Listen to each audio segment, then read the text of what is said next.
This live broadcast of Wayne Finger Lakes High School basketball is brought to you thanks to the support from Generations Bank, Little John Orthodontics, Bill Cram Chevrolet, Finger Lakes Partners Insurance, It's a Wonderful Run 5K, Finger Lakes Construction, Red's Place, Ferrara Lumber, Jimmer's Auto and Steve's Garage, Penny's Place Restaurant, Seneca Falls Country Club, the Omen Theater, FingerLakesWine.com, Digital Marketing, and Aflac Supplemental Insurance.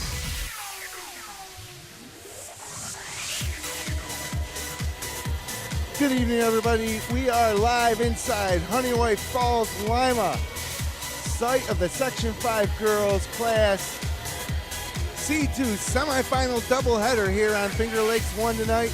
Game 1 featuring a pair of Finger Lakes West opponents, Bloomfield Bombers against the Red Jacket Indians. And then our second half of our doubleheader will feature the two-time New York State Final Four South Seneca Falcons against the top seed this year, the Oakfield, Alabama Hornets. Glad you could be with us tonight. I'm Jim Sinicropi alongside Minders Girls Varsity Head Coach Jerry Anderson for Finger Lakes 1 tonight. And Coach, first game we got a pair of familiar opponents. They played twice this year. Bloomfield won both by a combined 3 points. They meet here again for a third time on a big stage here in Honeoye-Falls, Lima. As a coach, how do you prepare your team to play a familiar opponent for that third time? Yeah, well, I'd say every situation's a little bit unique. So in this situation, you know, having a 3-point combined margin of victory for Bloomfield, Red Jacket's got to be feeling pretty comfortable about this game on a neutral court. Familiar opponent, and if I'm Coach Hotchkiss, you know, I'm building this up to these girls and saying, hey, this is your opportunity. Now, if I'm Coach Shunk with Bloomfield, you know, I'm saying we've taken them down twice. We can do it a third time, and, you know, this is a familiar place for us and being in the semis. So, Bloomfield features our FL1 Sports Wayne Finger Lakes Girls Player of the Year in Braylon Scott. Prior to the last game, she'd recorded a double-double every single game this season. And we're not talking 10 points, 11 rebounds. We're talking 32 points and 18 rebounds. Just an incredible player. Going to be a force to contend with for Red Jacket. She's averaging 20.9 points and 16 rebounds on the year. And you know, we're going to look for her to probably dominate tonight. What can you do if you're Red Jacket, giving up a lot of size to Braylon inside? How are you going to try to stop her? Well, I think the first thing that you want to do is you want to limit shot opportunities. So you want to keep her off the offensive glass. You know, she's a very good offensive rebounder, attacking the glass on shots. So she gives her team multiple possessions, every possession. So, you know, if I'm Coach Hotchkiss, I'm thinking, you know, one shot, limit Braylon Edwards to, you know, 10 rebounds or less. She's averaging in the 15 to 20 range. I think in their two matchups, she had a combined 30 rebounds. So she did a nice job of controlling the boards in those games, and that gives her team extra possessions and limits the other team's possessions. So 3 Finger Lakes West teams in action tonight here at Honeoye-Falls, Lima. So a great showcase for that league. It's been just a fantastic girls basketball league in Section 5, especially with South Seneca representing in the state Final Four the last 2 years, a state title. The Romulus Lady Warriors dropped out of the D2 playoffs last night in the semis to Elba. Also tonight we have the C1 finals taking place, not here. I think they might be in Bloomfield. Yes, they are. Red Creek and Gananda playing. We're going to hope to get some updates from that game. But tell us a little bit, Coach, about Red Creek. They finished third place in the FL West behind South Seneca and Bloomfield. They come in as the 7th seed, 17-5, a great season, but decidedly an underdog tonight. Yeah, so Red Jacket is, you know, they're a team that's been on the rise. We had them in our non-league schedule last year. We knew that they were going to be, you know, making progress in the West. So they're led by Sydney Close, their point guard, handles the ball predominantly for the team. Aggressive, scrappy, shoots the 3 well, you know, and also gets her teammates involved. You know, with Sydney, we have Sarah Van Enken, who could be arguably one of the best athletes on the floor tonight, next to Braylon Scott. So I look for this game to be an up-tempo game, and I think it's really going to come down to who can keep their composure because I expect it to be a physical game as well. So we're here at Honeoye-Falls, Lima, in the heart of Cougar country. The court is lined with black sidelines and black lining for the three-point line and the foul lane. Inside the paint is a mustard yellow color of the Honeoye-Falls Lima Cougars. Cougar paw at midcourt. We're right at midcourt, our broadcast table, and across the court to our right is the Bloomfield bench. To our left, the Red Jacket bench. Our cameraman, Jeremy Hunt, bringing you images for a video replay that will stream tomorrow on FingerLakes1.com. And with the pregame clock now at 0 and the clock set for 8 minutes for the first quarter, we're about ready to get going here. We're going to get a national anthem, a full house, great location, I think, for a sectional semifinal. Yeah, this is a great venue. I've had the opportunity to play here twice. Came away with a loss and a win, but I love the gym. I love the what Brian Donahue does as the AD here to get this prep for the finals. Great job by HFL. Yeah, great accommodations here, and they were certainly very accommodating to us as we're set up very nicely here at midcourt. Best seats in the house. So looks like we're getting ready for the national anthem. So we're going to step aside here for 60 seconds, and when we come back, it should be time for basketball. We'll hold it here just a second. They haven't started the anthem yet. Referees for tonight's ball game will be Jimmy O'Gorman, Kate Hannon, and Billy Bowe from the Central Western Board. Bloomfield brought cheerleaders, which is always nice to add to the atmosphere. Bloomfield fans to our right and left. Red Jacket fans across the way. So we got a large contingent of Red Jacket fans right behind the Bloomfield bench. And of course, South Seneca, who always travels well. A few South Seneca fans smattered in, but they should arrive shortly in full numbers, and this gym should be packed. So we are getting ready for the national anthem. So we are going to step aside for 60 seconds here from the great sponsors that make this broadcast possible on FingerLakes1.com. When we come back, it's basketball time here in the Section 5 Class C2 semifinals.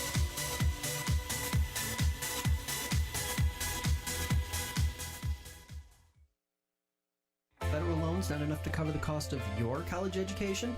The private student loan available through Generations Bank can be the answer to your funding needs. Learn more online at mygenbank.com or call 315-568-5855. Generations Bank, with locations in Auburn, Farmington, Geneva, Phelps, Seneca Falls, Union Springs, and Waterloo. Be sure to check out their mobile banking app or visit them online at mygenbank.com. Dr. Littlejohn and his outstanding orthodontic team share a common goal: to ensure the overall wellness of each patient through their orthodontic care. They utilize the latest technological advances in the orthodontic industry, including digital scanning and Invisalign. Dr. Rod Littlejohn is proud to support our area high school athletes. Check out their website at littlejohnortho.com. Bill Cram Chevrolet on Route 5 and 20 between Seneca Falls and Waterloo, where your car buying is fast, fun, and easy. Mention you saw them on FingerLakes1.com and receive a $250 credit to use towards the purchase of any new or used vehicle. Browse their inventory at BillCramChevrolet.com or stop in and see why you'll save plenty on 5 and 20 with Bill Cram Chevrolet. Welcome back inside Honeoye-Falls Lima High School. The Cougars actually playing, the boys basketball team playing in victory tonight in this Class A2 semifinals against the Wayne Eagles out of the Finger Lakes East for a trip to the Blue Cross Arena.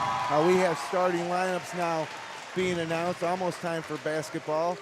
And yeah, I tell you, if you're a fan of high school basketball, there's nothing better than these semifinal rounds. You know, it's a step away from those championship games, but you get a doubleheader in a high school gymnasium, usually packed full of fans, and it doesn't get much better in terms of atmosphere. I tell you, the high school basketball season around this time of the year is right now the best time of the year. I think it's surpassing even college basketball with all the controversy going on there. Right. Kids really playing it just for the love of the game, and you see the communities coming out and support these kids and really support the programs. Yeah, I can promise you there'll be no vacated titles in Section 5 this year. And really with tonight we're going to see some teams that have a legitimate shot, I think, to get through the sectional championship. The Finger Lakes guaranteed at least one entry tonight into the Section 5 Class C2 championship game, and then maybe in the playoff game we could see them playing another Wayne Finger Lakes team out of Wayne County in Red Creek or Gananda, and then on to the state. So We'll see. I'm sure that this senior-laden team for Bloomfield would love to keep this run going as long as they can. Absolutely, and just hitting on that point with 3 West teams, this is a great night for the West. Good recognition for the league, and hats off to all the coaches. Great year. So for Red Creek, they'll be starting Olivia Spencer, a 5'6" senior guard, 3-year varsity player. Mackenzie Shardle, a 5'5" sophomore guard. Mallory Duty, 5'8" senior. And Sarah Van Aken, a great athlete, maybe the best athlete on the team, a junior, 3-year varsity player at 5'9". Sydney Close, a sophomore, one of the better players in the Wayne Finger Lakes, a 4-year varsity player as a sophomore, 4'11" guard. And then for Bloomfield, it'll be Amelia Poole, a 3-year senior varsity player, running the point, one of the best assist girls in the Finger Lakes West. Jessie Sheehan, a 5'6" junior. Carly Layton, a 5'7" sophomore. Alexis Gossage, a 5'7" senior. And then, of course, Braylon Scott, FL1 Sports Wayne Finger Lakes Girls Player of the Year at 5'10", a 3-year varsity player and a senior, still undecided on her plans next year for college. So we're about ready to start. Bloomfield 19-3 heading into this game. The 3 seed in C2, Finger Lakes West champs. The Red Jacket Indians enter the game at 17-5. The 7 seed in C2, 3rd place in the Finger Lakes West. Red Jacket coached by head coach George Hotchkiss, and Bloomfield coached by head coach Mike Shunk. So it'll be Braylon Scott jumping center against Sarah Van Aken. Red Jacket in the road reds with a white stripe down the side, white lettering. Bloomfield in their home whites with blue lettering, and the ball is loose on the ground. We got a jump ball to start the game, so I think they're going to re-jump it. Yeah, they'll jump this up. Possession wasn't established. So you can see already Sarah Van Aken's going to have her hands full with Scott.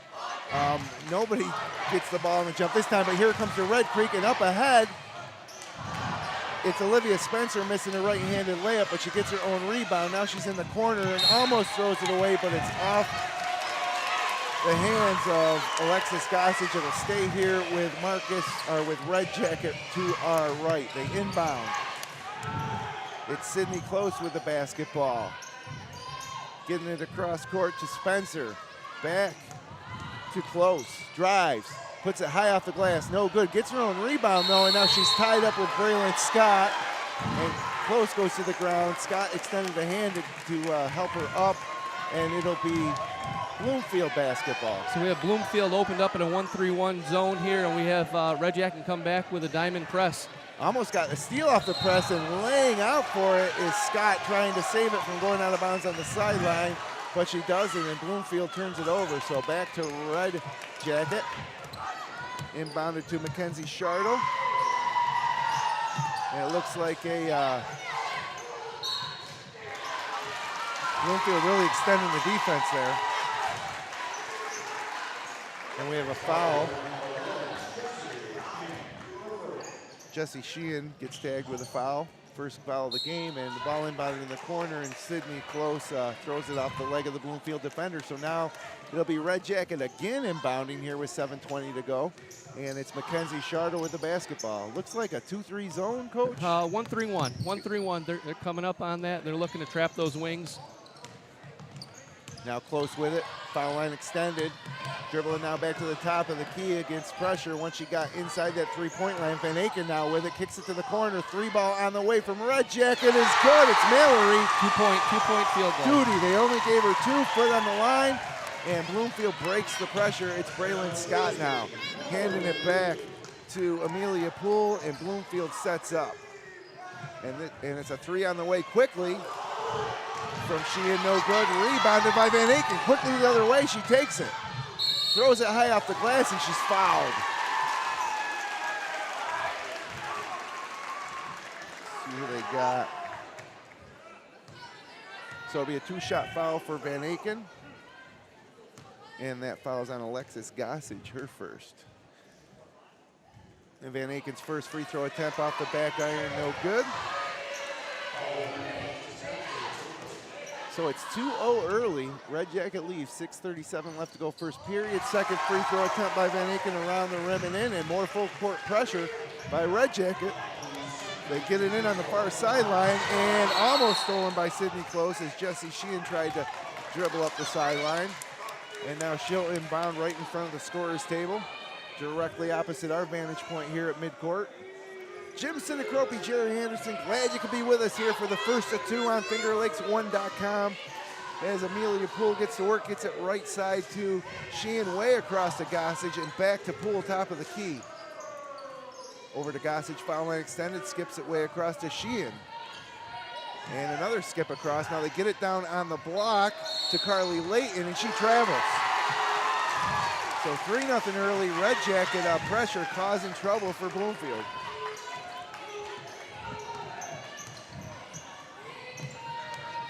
Shardo dribbles top of the key. Bounce pass over to Van Aken. Van Aken dribbles by Scott. Finds her teammate Mallory Duty inside, and she can't handle it. It goes out of bounds on the baseline. So we'll have another Bloomfield possession against this Red Jacket pressure. They inbound it to Poole. Gets it up ahead. Now it's Scott driving right side. A couple of big steps, but it's blocked away by Duty. Now Duty brings it across half court and finds Shardo, and they'll set it up back up top to Olivia Spencer. Gets it way in the corner to Sydney Close. She's trapped now, and we got a jump ball. It'll stay here with Red Jacket. So Bloomfield just with one shot, two if you count that last shot that was blocked by Braylon Scott. Absolutely. Red Jacket's doing a great job defensively, limiting to one shot, getting turnovers here. Oh, a little trouble there, a little miscommunication for Red Jacket, but they keep the ball, and it's Shardo having trouble. Ball stripped away by Braylon Scott. She's dribbling with the right hand down the court. She leaves it for Jessie Sheehan. Thought about a three, and now she turns it over. Coming quickly the other way is Red Jacket. And that ball stripped away by Amelia Poole. Up ahead to Braylon Scott. Drives to the left side, off the glass, and good in the foul. When Braylon Scott gets that ball, coach, she's just going straight to the basket hard. You know, she's extremely aggressive, and she handles the ball very well for her size. Foul line, Sarah Van Aken, her first, so it's 3-2 here. 5:03 left to go first period, and Braylon Scott will try to complete the three-point play, and she does, getting the roll off the side rim. Tied up, full court pressure from Bloomfield. It's stolen by Scott. She goes back up with it, and she's fouled, and boy, she's pumped up. Might be careful not to hurt her teammates with those aggressive high fives. And that foul gets tagged to Olivia Spencer. Her first, two team fouls for both teams, and Scott's first free throw attempt is good.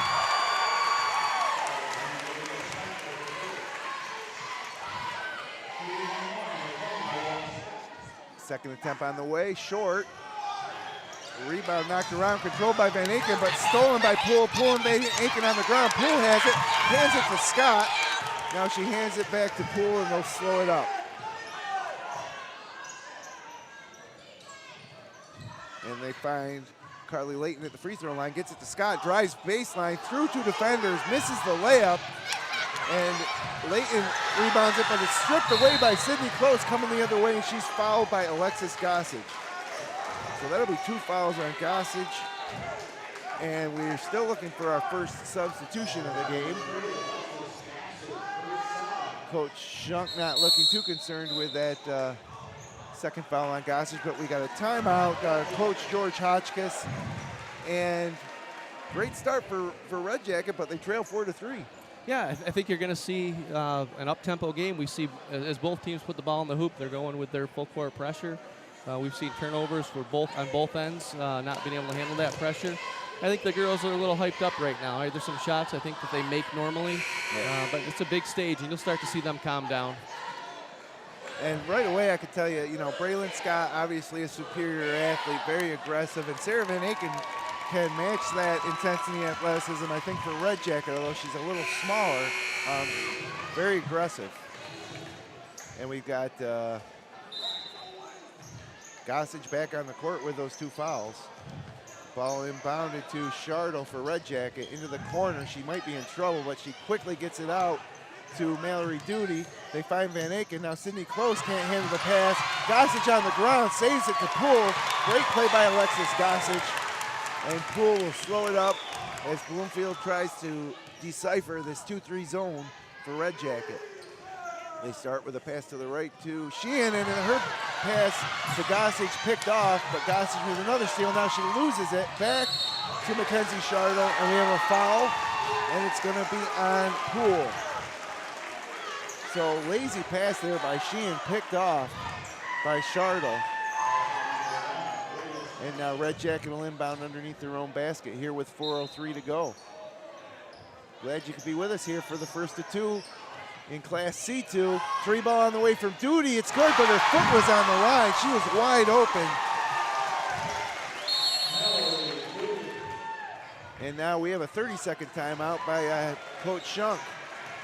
And yeah, Duty was spotted up out there. She should have been more aware of where her feet were. She would have had another point. Absolutely. I'm pretty critical of my team anytime they take that shot and their foot's on the line. We call it the worst shot in basketball.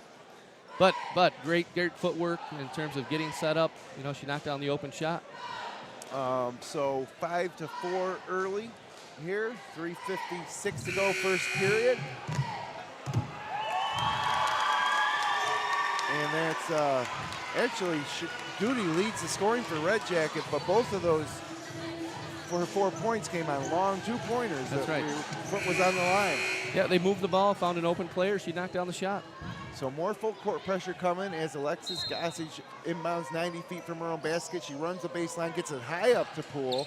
Poole double team and almost throws it away. It's out of bounds off of Red Jacket. Bloomfield a little lackadaisical with some of these passes, and Red Jacket taking advantage. Yeah, neither team's handling the pressure very well at this point. Gossage inbounds to Poole. Now it looks like Red Jacket going to pick him up at midcourt, a little 1-3-1 maybe, and they almost force a turnover. Sheehan controls it though. Gets it to Scott. Scott drives, right-handed layup's good. So 6 points for Scott. Bloomfield back on top, 6-5, 3:32 to go. Olivia Spencer dribbles right side through a double team, and she travels. So ball back to Bloomfield. And more full court pressure from Red Jacket. Still no subs this game.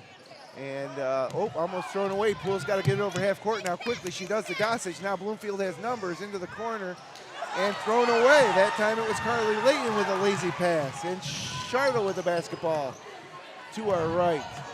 Gets it up top to Van Aken. Tries a deep three from the top of the key. No, off the left iron, right iron, no good, but run down by Olivia Spencer. And Spencer almost throws it away, so really sloppy both teams with the basketball. Spencer to inbound now. Gets it to Sydney Close. Couple dribbles for Close. Picks up her dribble. Now she commits a backcourt violation. And maybe both these teams a little flustered by the big stage. Yeah, I'm sure there's nerves that are playing a big part of this. But that 1-3-1 pressure up front on that guard, got to get a little more movement, and those wings have to make themselves available. And so Poole comes back now against a 2-3 zone from Red Jacket. Gossage into the corner for Scott.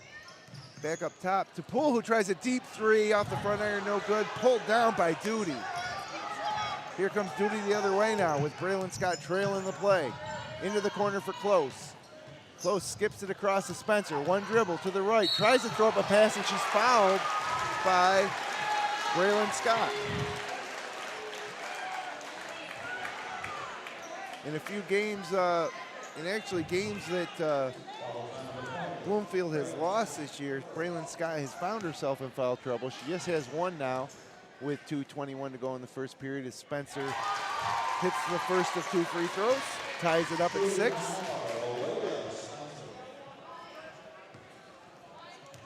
And now she looks at a second attempt, and she hits. So 7-6, Red Jacket back on top. Full court pressure again Up top to Scott. She clears the timeline, waits for Poole, gives it to her, gets it back, tries a three from the wing, too hard, and rebounded by Sydney Close. And here comes Close, driving into the lane, throwing up a runner. It's way short and out of bounds on the baseline, but they're saying it was deflected by a Bloomfield player, and it'll stay with Red Jacket. Now inbounding underneath their own basket. Ashley Reed into the game for Red Jacket, the first substitution, or excuse me, that's Alexis Gardner. As Duty drives, misses a right-handed layup, gets her own rebound, puts it back up and in. And Duty has 6 of Red Jacket's 9 points, and the press almost forces a turnover. But instead, they have Sarah Van Aken with some contact.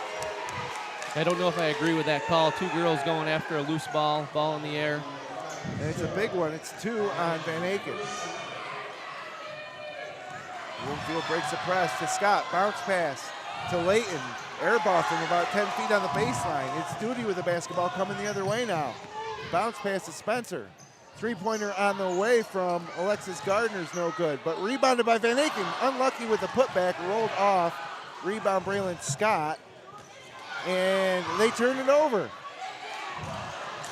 Alexis Gardner tries to layup, it's no good. They're on the floor. And it looks like we're gonna have a jump ball. Alexis Gardner and Alexis Gossage going at it. And so it will be Bloomfield basketball.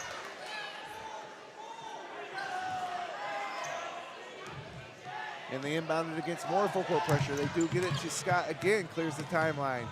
And she carried it, the ref missed it though, ends up at the rim, misses the layup, gets her own rebound. Boy, she's getting battered around. They called it travel, wow. See that carry at the? I did. I think she got bumped, and I think the refs decided not to call the carry because they missed the bump. And then she was really getting banged around on the baseline. Ended up causing her to travel.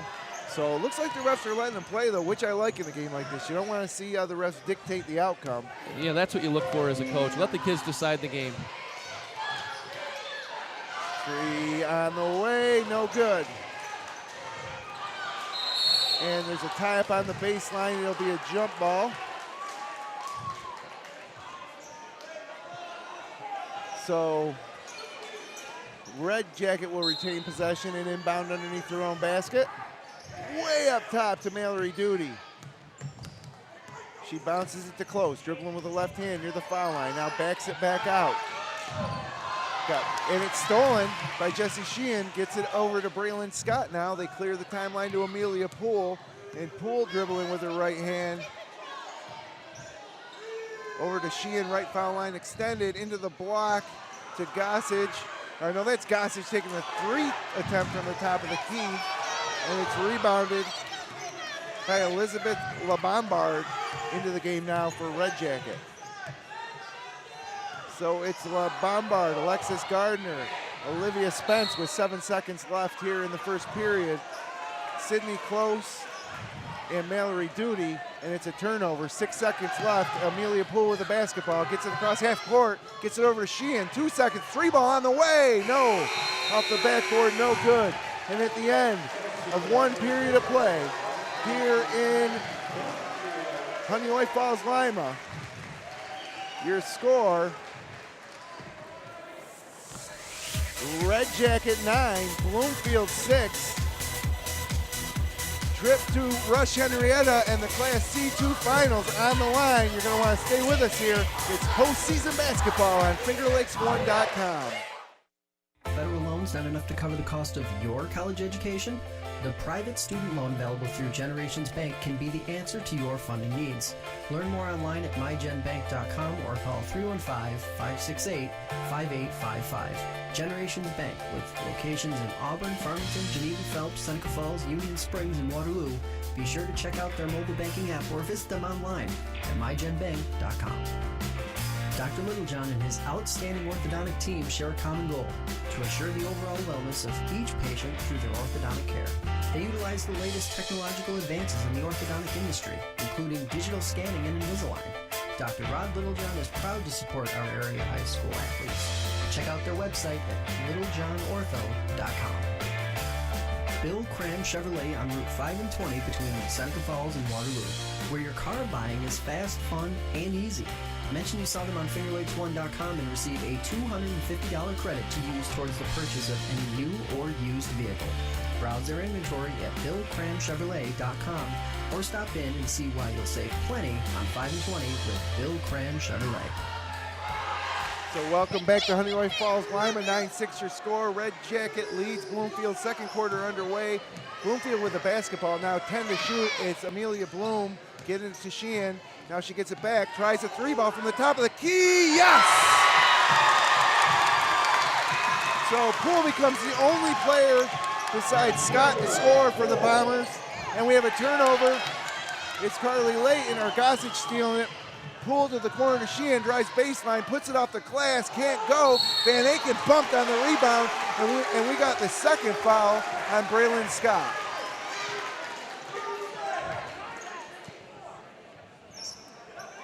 Actually, no, they got lucky. They gave the foul to Sheehan, so it's Sheehan's second foul. Way up ahead to Van Aken.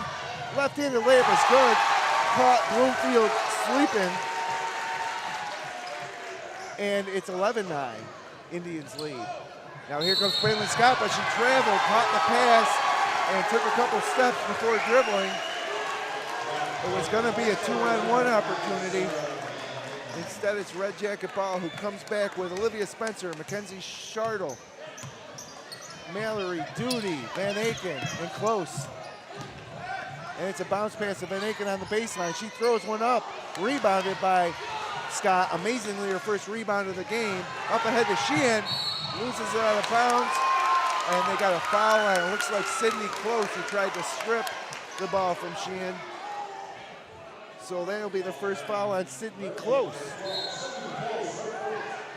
Yeah, it's kind of shocking, Jim. One quarter into the play, we have one rebound for Scott. So Sheehan misses a three-pointer from the corner, rebounded and put back in, though, by Carly Layton. And we're tied up at 11 here, 6:30 to go. And here comes Shartle. Foul line extended, three-pointer from close, in and out. Rebound Second ripped down rebound by Scott. By Braylon Scott. And they get it up ahead to Scott now. Bloomfield has numbers if they hurry. And a baseline jumper from about 16 on the way from Carly Layton, no good. Scott can't get the rebound. She looks frustrated as Sarah Van Aken comes the other way. Lets a runner go from about 10 feet, no good. And this time it's Poole with the rebound. And they got Scott leaking out. They missed it. And a jump ball as Jessie Sheehan is tied up in the backcourt by Sydney Close. So, and we got another timeout by Red Jacket. You know, I think this is the type of game that Coach Hotchkiss is looking for, trying to make it up-tempo, sloppy, you know, where, you know, Braylon doesn't get her touches in the flow of the offense. And, you know, these teams are pretty evenly matched, despite the fact that Bloomfield won the West, and South Seneca, who we'll see next, split with Bloomfield. South Seneca also split with Red Jacket. Bloomfield's 2 wins over Red Jacket, really the difference in the league standings. Of course, none of that matters now. We are deep into the Section 5 playoffs. Yeah, this is going to boil down to who really wants it, right? Who wants it more? So it'll be Red Jacket inbounding in front of the Bloomfield bench. Is this gymnasium really filling up now with South Seneca players now arriving? And it's Spence finds Close. Right foul line extended, dribbles now to the far side.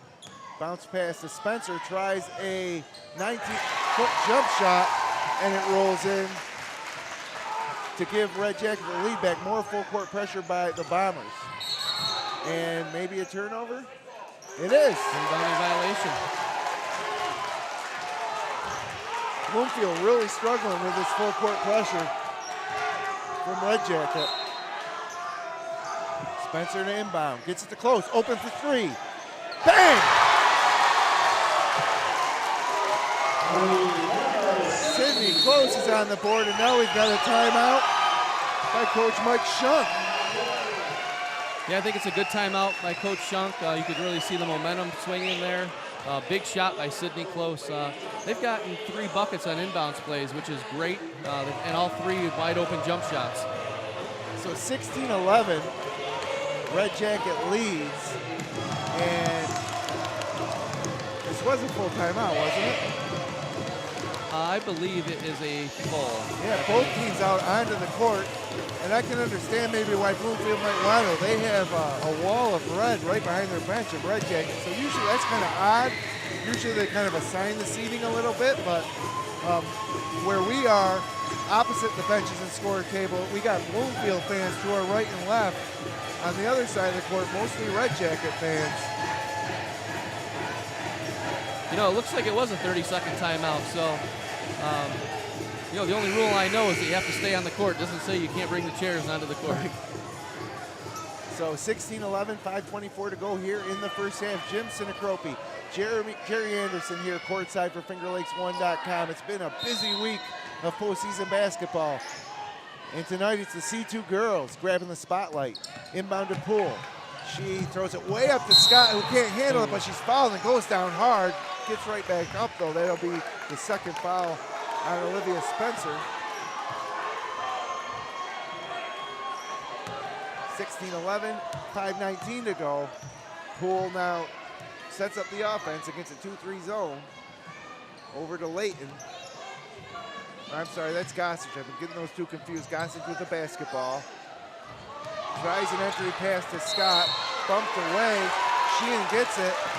And we have a foul. Foul on Braylon Scott with a push in the back. Her second.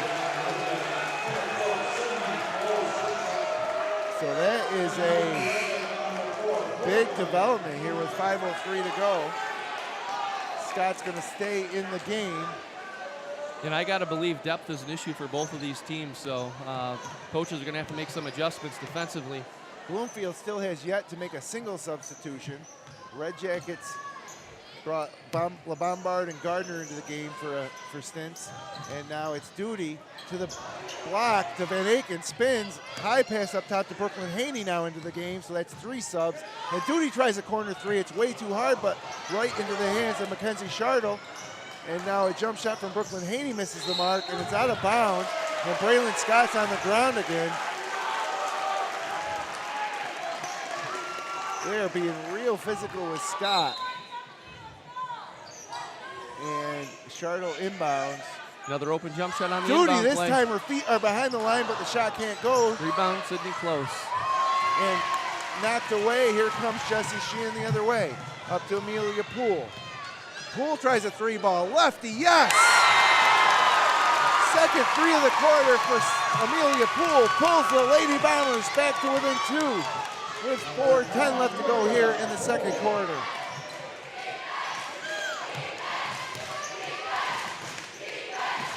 Shardle now finds it. Sydney Close up top. Duty now in the corner. Now to the free throw line to Van Aken. She lets a runner go off the glass, no good. Tips the rebound away though from Scott. And it's Duty spinning, finding Haney for an open 18-footer, and she hits it. And they are trying to break that press, but having trouble. They finally do. And boy, Red Jackets offense is coming from those 18, 19-foot jumpers just inside the three-point line. And now another baseline jumper again for Carly Layton. She's taken about 3 and missed them all. And now Braylon Scott rebound, put back, no good. She's on the ground. Red Jacket coming the other way. Sydney Close splits 2 defenders and hits a little runner. Tough shot by Sydney Close. 6-point Red Jacket lead. Here comes Jessie Sheehan the other way quickly. And her shot blocked by Duty. But Scott with a rebound, in and out. And players on the ground. Gossage finds Amelia Poole for 3. No, bounces out. Rebound ripped away by Scott, but not before we have another jump ball. It'll stay with Bloomfield. Pretty intense out there right now, getting physical. You know, the game is being sped up by both defenses, so they've got to look to control this game from a tempo standpoint, both teams.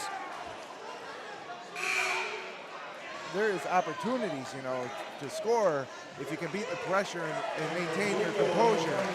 And with 2:55 to go, Bloomfield has their first sub. Braylon Scott takes a seat with those 2 fouls. And Sammy Ulmer, the 5'6" junior, checks into the game. And Sheehan out to Layton. She tries to split Red Jacket defenders, but can't. And the ball's out of bounds on the baseline, but it will stay with Bloomfield. So Alexis Gossage to the corner. 3 ball on the way from Sheehan, no good. Rebound controlled by Gossage on the baseline. Up top to Poole. Can Poole save it? She does, but into the hands of Red Jacket. Coming the other way is Brooklyn Haney, but her layup attempt is stripped by Sheehan. And Sheehan's got to be careful with those 2 fouls of her own. So it's 20-14 Red Jacket ball with the lead. 2:38 to go. Sarah Van Aken finds Haney, and she hits the 3. Brooklyn Haney extends the lead to 9. Biggest of the game for Red Jacket. And almost a steal, but a foul about 85 feet away from the basket as Mackenzie Shartle went for the steal on Amelia Poole. Amelia Poole pleading with her teammates to keep their composure as Braylon Scott checks right back into the ball game.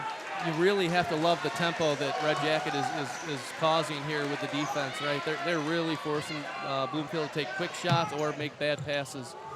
And long inbound pass to Sheehan. She dribbles now, picks up, finds Poole opposite side.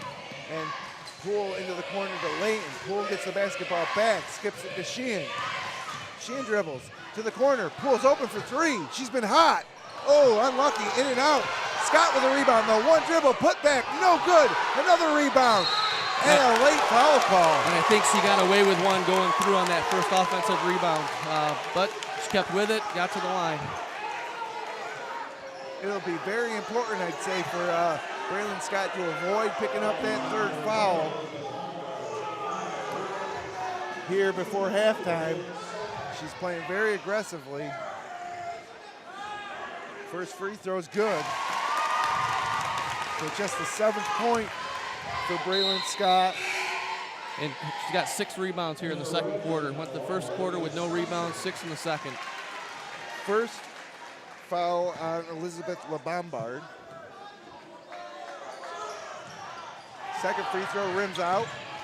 And coming the other way quickly, and boy, Scott's lucky she didn't pick up a foul there. Yeah, I think that was a good no call. I think she was there, established, and she just dribbled it out. So Haney got a little bump from Scott. Ball went out of bounds right in front of our broadcast table, and now it's back to Bloomfield, trailing by 8, just under 2 minutes to go here in the half.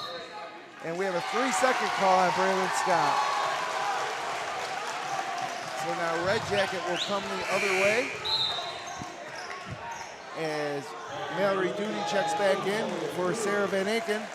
So it will be Spencer, Close, Brooklyn Haney, Duty, and Elizabeth LeBombard for Red Jacket, and it's Close with the basketball, far side foul line extended. Playing catch with Duty, now it's Spencer. And Brooklyn Haney looks to drive against Poole. She gets baseline, dribbles the length of the baseline until she finds Duty in the corner. Now Close open for 3, no good. And rebound tracked down by Justice Sheehan, but her foot was on the baseline. You know, it was great patience by Red Jacket, moving the ball around and using 20 seconds on the shot clock. They get a nice shot and retain possession. The Indians lead by 8. And now long inbound pass to Brooklyn Haney up top. And now a 16-foot jump shot by Duty's no good off the back iron. Rebound out though to Sydney Close, who hits a long 2-pointer. She's got 7 now, all in the second quarter, and the lead up to 10, biggest of the game. And Layton leaves it for Scott. Scott's on the ground, out to Poole, open for 3. She lets it fly, swish! Boy, does Amelia Poole look good when she gets set and lets those 3 balls go. She has a nice shot. And you know what? She's playing with composure. She looks like one of the girls out there for Bloomfield that's not rattled. And now we have a jump ball as Alexis Gossage ties it up with Olivia Spencer. It will be Bloomfield basketball. 43.2 seconds left. 25-18. And Poole gets it over to Scott, whips it over to Sheehan. Sheehan drives into the paint. Ball tipped away though by Close, and we have a foul.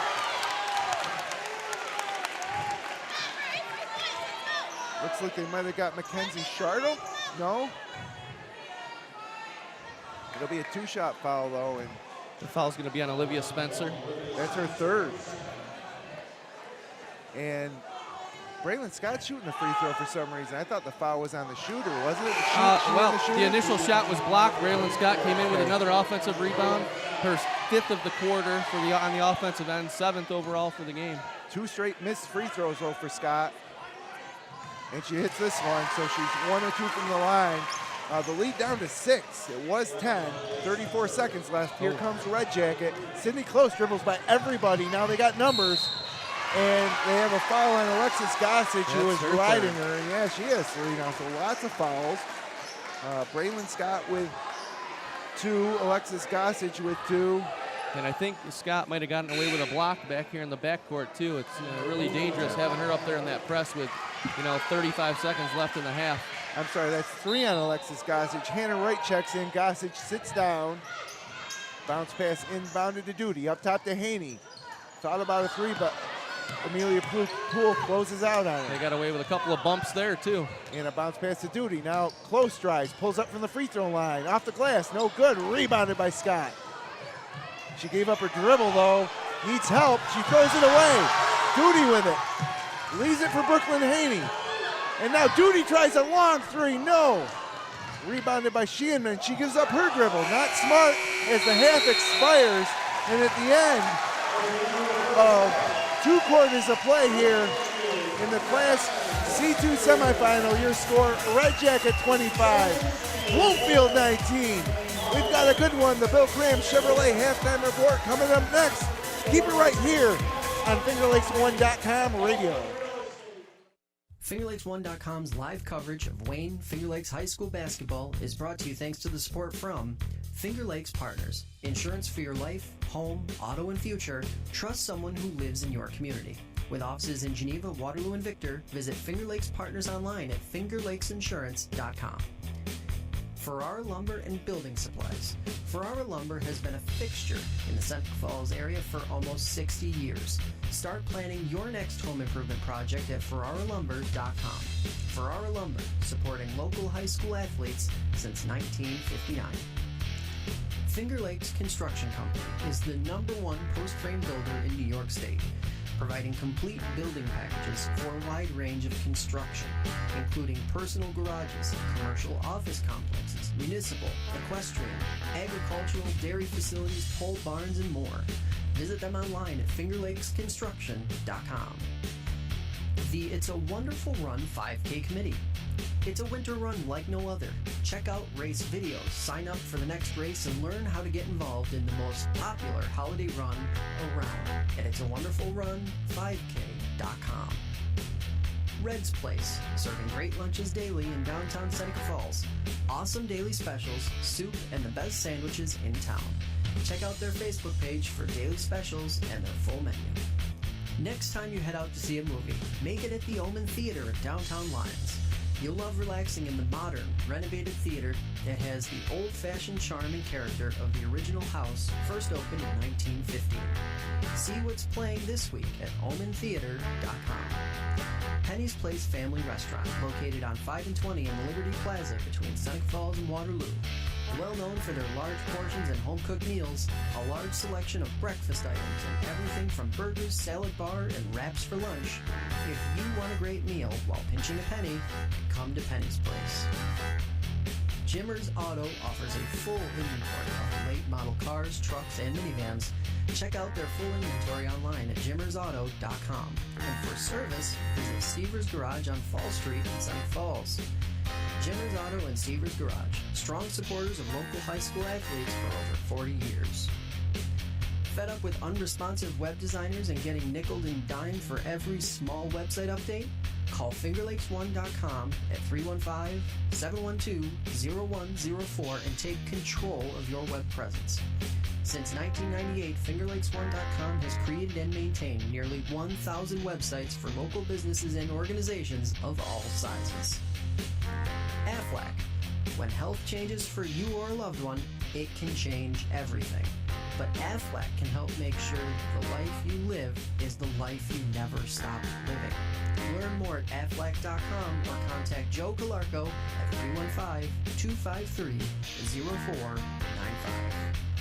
And by Generations Bank, Little John Orthodontics, and Bill Cram Chevrolet.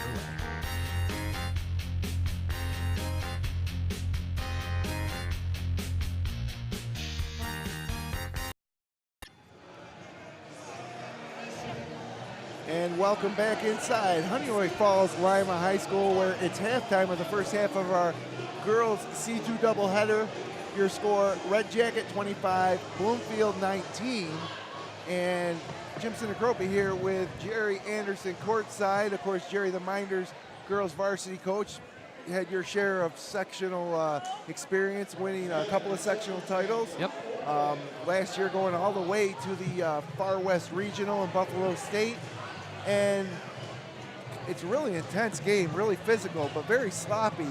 What do you tell your girls as the games get bigger as they go along? Yeah, well, I mean, each game's different. So in this type of game, if I'm Coach Hotchkiss, I'm telling them we want to keep this game sloppy. We want to keep pushing the tempo. This is playing right into Red Jacket's strengths with their guards and their athleticism. I think overall, player for player, Red Jacket is probably more athletic.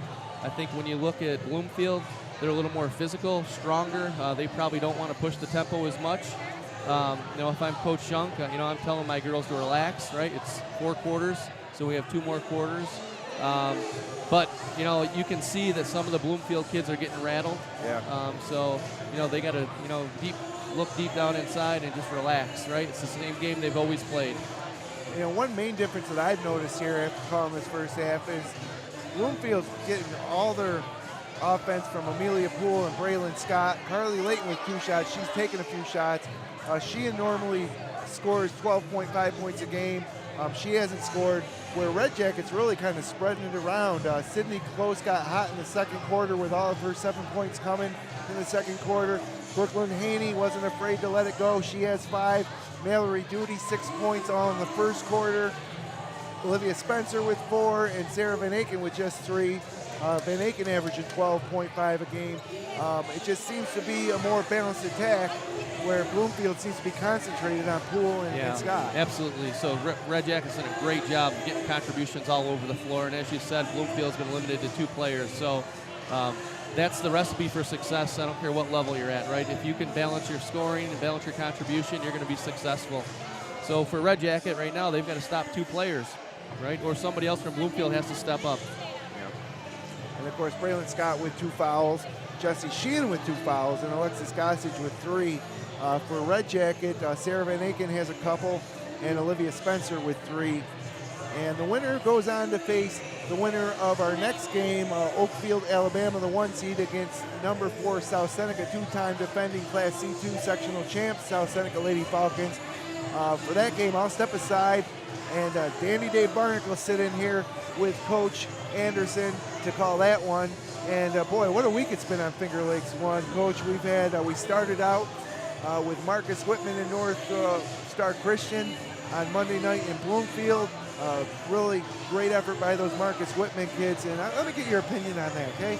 North Star, in the past 4 years, or 3 years, they won the D1 title. And as a private school, they get placed by the competition committee. Next year, they get moved to C2. They win that, head to states. The following year, another title. And now here they are in C1. And they play a Finger Lakes West champion, Marcus Whitman team, who gave them all they could have. But really, you play that game 100 times. Marcus Whitman wins a couple, 3 maybe.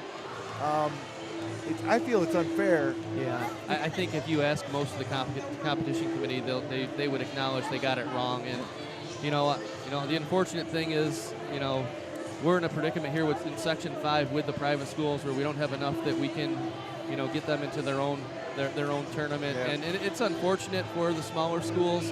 It's unfortunate when they do get it wrong like this. So you've got a team like Pembroke that's having a dream season, still alive, but unfortunately they're going to run into North Star Christian, who doesn't belong there. Instead of like a Marcus Whitman. Instead of a Marcus Whitman, absolutely. So I've been fortunate enough, throughout my coaching career that, I've had these private schools in there, but they stumbled along the way. Yeah. They were easily the most talented teams in my brackets, but they had a stumble. But something has to change.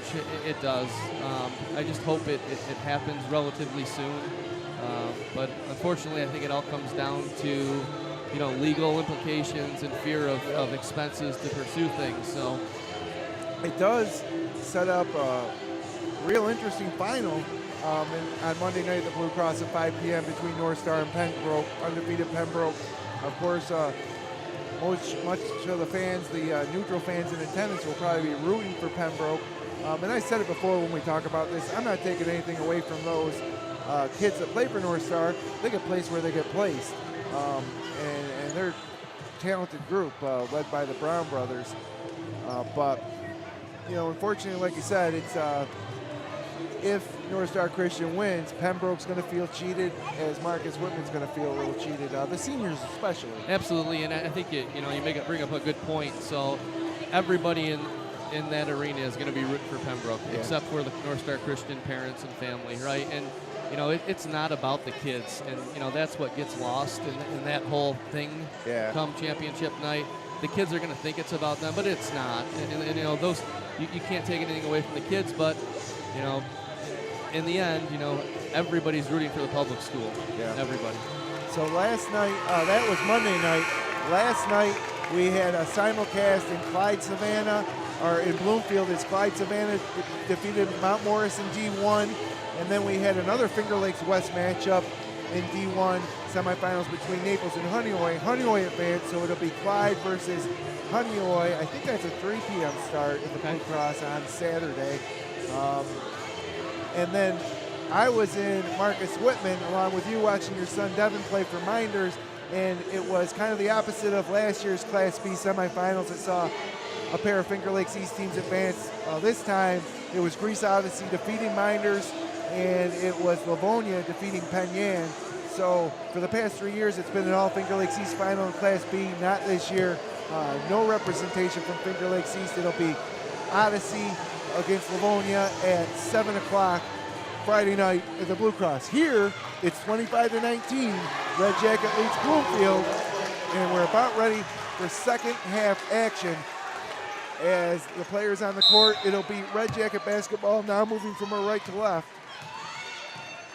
And it looks like they're going to open up against a 2-3 zone. 3-2 or 2-3, or they're just extending the wings. I think it might actually be a 3-2. And so it's Spencer with the basketball, driving the lane, tries to dump it off for Chartle, and it goes out of bounds. It stays with Red Jacket. So starters in the ball game for both teams. Just to remind you, Alexis Gossage with 3 fouls, Jesse Sheehan and Braylon Scott with 2. Olivia Spencer with 3 for Red Jacket. And out top, Sydney Close open for 3. They set a nice pick for her on the inbound, and the ball was rebounded by Chartle on the ground, and she traveled. She gets a timeout. She got a timeout. Great call. So that'll be the 3rd timeout of the game from Red Jacket. So they'll just have 3 left. So, and Jim, like interesting enough here, when I look at the rebounds are always something key to coaches' game plan. So the first half, and specifically the first quarter, Bloomfield had no offensive rebounds. So they've upped that ante to 7, with Braylon Scott's 5 second quarter offensive rebounds. But Red Jacket coming into the second half equaled the amount of offensive rebounds. So they extended their possession. So it's a great job by the Red Jacket girls attacking the glass and getting additional shot opportunities. So a lot of those coming on some long rebounds. A lot of them wrestled away from another Bloomfield defender. These Red Jacket girls are really playing hard, and I think they feel like, okay, they lost twice in the regular season, 2 close games. I think they feel like they deserve to win this game tonight and aren't going to let, don't want to have any regrets when the final buzzer sounds. They're playing really hard. Into the corner off the inbounds for Duty for 3. 2 for Duty. Nothing but the bottom of the net. Another long 2 for Duty, and that's the 3rd long-range shot that her foot's been on the line. And Bloomfield turns it over on the inbound. 27-19, ball back to Red Jacket. And Amelia Poole trying to calm down her teammates. Doesn't want to see her season end. Now that was Van Aken, thought about a three. Out top to Close. Close dribbles with the left hand. Real nice ball handler. Skips it way across to Van Aken. Lets a three ball go in front of her own bench. Short, but another offensive rebound. And now Close lets a three go. This one hits. Second three-pointer for Close. 11-point lead. We got a timeout. Bloomfield, 30-19. Biggest lead of the game for Red Jacket. And you can see the emotion in Red Jacket, and you can see the lack of emotion in Bloomfield when they're coming off of the floor. So this is where, as a coach, you're looking for one of your senior leaders to step up, and try to bring those girls together and say, hey, we've got 15 minutes left in this game. But great job by Red Jacket coming out of the half. What do you think you're going to try to do different if you're Coach Mike Shunk for Bloomfield? I mean, is it as simple as just handling the pressure? And I think it is. I think he's got to, get through the girls, let them understand that they're pressing you to speed you up. You don't need to take these quick shots. Well, we're really glad you could be with us tonight here on a rainy evening. Beautiful day in the Finger Lakes today. Skies opened up on our way over here to Honeoye-Falls Lima High School from Seneca Falls. It's been a great week of high school basketball, semifinal rounds. There's nothing better, culminating tonight with our doubleheader here. The Wayne Eagles boys also in action, as are the Red Creek girls and Gananda girls in C1. And we get a quick inbound pass to Braylon Scott. Now she's dribbling right in front of our broadcast table. Man, look at determination in her eyes. Dribbles it out of bounds, hits the deck, bumps her head. Teammates help her up. She looks like she's okay. And I think she's fortunate that she got that ball tipped from behind, because that play had offensive foul written all over it. And they gave Bloomfield the ball. I thought she just lost it out of bounds. They said it was off a Red Jacket defender. And Gossage inbounds now to Sheehan over to Poole. And Poole wants to set up the offense. And they get it over to Sheehan on the right, foul line extended to Poole in the corner. Three ball goes, and it's way off. And wow, Scott had it stripped on the way up, and then Carly Layton saved it. And Sarah Van Aken hits the deck. If it's the fouls on Van Aken, it's her third. I think they called a jump ball. Oh, wow. Carly Layton up top to Poole. And Braylon Scott. Shot clock violation. Wow, I don't think they knew. So 30-19, 11-point lead. Red Jacket has the basketball and the advantage. So we're going to see a little bit of half-court trap here out of Bloomfield. And a little right-handed. Red Jacket handles it just fine. Toss there by Sarah Van Aken goes in. Sheehan the other way quickly. She's fouled, taking it strong to the basket. And man, a lot of players on the court tonight. So Van Aken will shoot 2 free throws, and with a 32-19 deficit, they need every point they can get at this point. 6:17 to go, third period. Foul tag to Shardo. It's her first. Sheehan makes the first free throw. Her first point of the ball game here in the third period. Second, rims out, no good. Rebounded by Van Aken. And she's coming hard down the other end of the court, lets her runner go, and she's fouled. And she hit her head on her way down. Oh, she is really in some pain there. Quickly, though, she gets back up. Man, she was rolling around. And I don't know if she hit it on the floor or caught an elbow. Yeah, she's got a look of discomfort on her face. She was rolling around, holding her head on the floor. You know, I think she might have got up quickly because she doesn't want to come out of this ball game. The foul on Amelia Poole, that's 2 on Poole. And actually now the trainer wants to talk. They're going to do a concussion check here on Van Aken. Yeah, I think it's a good move, right? Players' health are first and foremost priority. But I don't think you'll see her fail this test. She's so that's the a neutral trainer. It is. Yeah. It is. You know, and she's asking, about vision, any nauseous or dizziness. And you she does see her come shaking back, her head no. Good.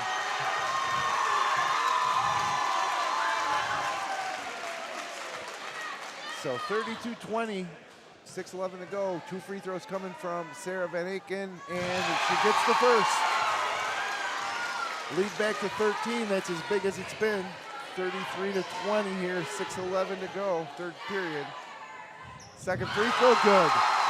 Make it 34-20. And the press is still on. And they get it to Scott, who's dribbling.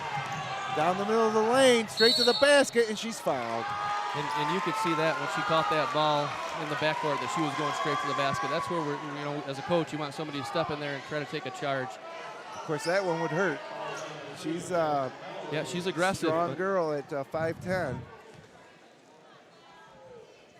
Makes the first free throw.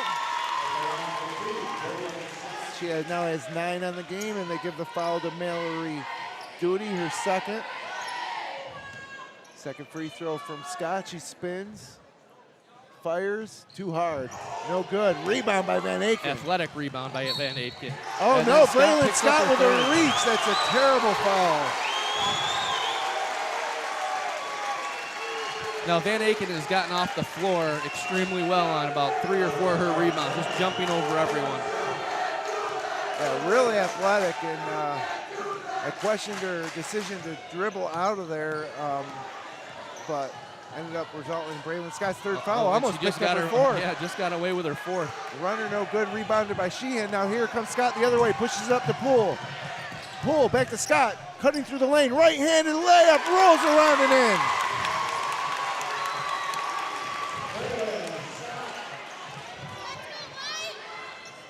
They gave the basket to the wrong team there. The scoreboard reads 36-21. It should be 34-23, right? I believe so. Yeah.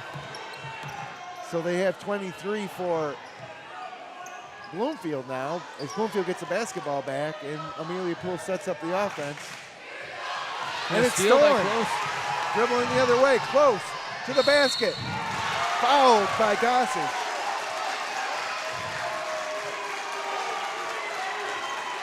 Great defensive play by Sydney Close, and then she goes hard to the basket. They finally corrected that. I'm glad. That's 4 on Gossage. Yeah, that's 4 fouls on Gossage. Wow, so 34-23 is your score. They finally got it right on the scoreboard here. Close buries the first free throw. As Gossage checks out, and Hannah Wright checks in. Lead up to 11. Second free throw on the way from Sydney Close. Rims out. Rebounded by Carly Layton, but tied up by Mallory Duty. And we Great got a hustle. jump ball. Great hustle by the Red Jacket girls again, just wanting the ball. So it will be Spencer rebounding underneath her own basket. And a baseline jumper in and out. And from another Shardo. offensive rebound. It's Duty on the ground, and they tie her up for a jump ball, but it'll stay with Red Jacket. So 35-23, 4:54 to go here in the third. I know they're giving it to That was another jump ball. Yeah, Red Jacket had the last one. Okay, I was looking at the arrow. Sheehan bounced past That was to a Scott. travel. Scott Got falls. away with a travel. Gets it to Sheehan. Now up to Poole, who calmly brings the ball into the lane, pulls up off the glass, too high. And that's a foul. Oh, Braylon Scott went right over her back. Got away with another one. It's a jump ball, though. You know, Scott really not exercising much caution with those 3 fouls. Well, and you never want to really question the officials, but you hope they're not keeping track of player fouls. Right. Colin, did you see it? That's right. Mallory Duty gets it too close. Sydney Close now guarded by Hannah Wright. Nice into bounce the pass. paint. Finds Spencer open from 6 feet, misses. Great ball movement. That was another. Rebounded by Scott. Up ahead now to Jessie Sheehan. She gets it back to Poole. Poole finds Scott at the foul line. She traveled. Whoa, and she barrels into Van Aken. And Van Aken gets up holding her rib. And now some of the Red Jacket fans starting to get upset. You know, one thing I'm seeing tonight is a lot of these fans dressing up in various outfits. Yeah, tremendous support by both communities. You know, the FL West teams, boys and girls, really turn out and have a lot of fun. Red Jacket, after a little trouble, controls it. Van Aken, top of the key, lets a 3-ball go. High arcing shot, no good. And here comes the rebound right towards us, and Jessie Sheehan hits the deck. and it's controlled by Sydney Close, gets it to Van Aken, and Van Aken just thrown to the ground by Hannah Wright, and she's clutching her head again. Wow. She's still down. Sarah Van Aken still down on the ground. She now gets up. And now she walks to the free throw line. And that's Scott's fourth foul. Well, they did give it to Braylon Scott, so 4 fouls on the FingerLakes1.com Wayne Finger Lakes Girls Player of the Year. Her team trails by 12.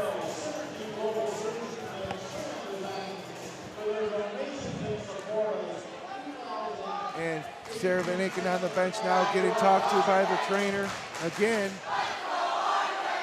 So let's reset it. 35-23, 3:50 go, third period. Timeout on the floor. Bloomfield trailed by 3 after the first quarter, 9-6. Red Jacket extended that lead 16-13, winning the second quarter 16-13. It was 25-19 at the half. They come out here in the third quarter, get a three-pointer from Sydney Close, a couple of jump shots from Sarah Van Aken and Mallory Duty, and it's a 35-23 lead. They had led by as much as 13. The lead now 12, but Sarah Van Aken heads to the free throw line with 2 shots coming. Yeah, Bloomfield's doing a great job controlling the tempo, attacking the basket, getting Bloomfield in foul trouble. 4 fouls on Braylon Scott, 4 on Gossage. Van Aken buries the first free throw. She's now made 4 free throws in a row, 3 in a row this quarter. And checking into the ball game for the first time today for Bloomfield, Sarah Barker, the 5'7" junior. Braylon Scott on the bench with 4. Oh wait, now Barker coming back out, and Olivia Casperson coming in. She's just a freshman at 5'7". Second free throw, too hard off the back iron, no good. Rebounded by Carly Layton.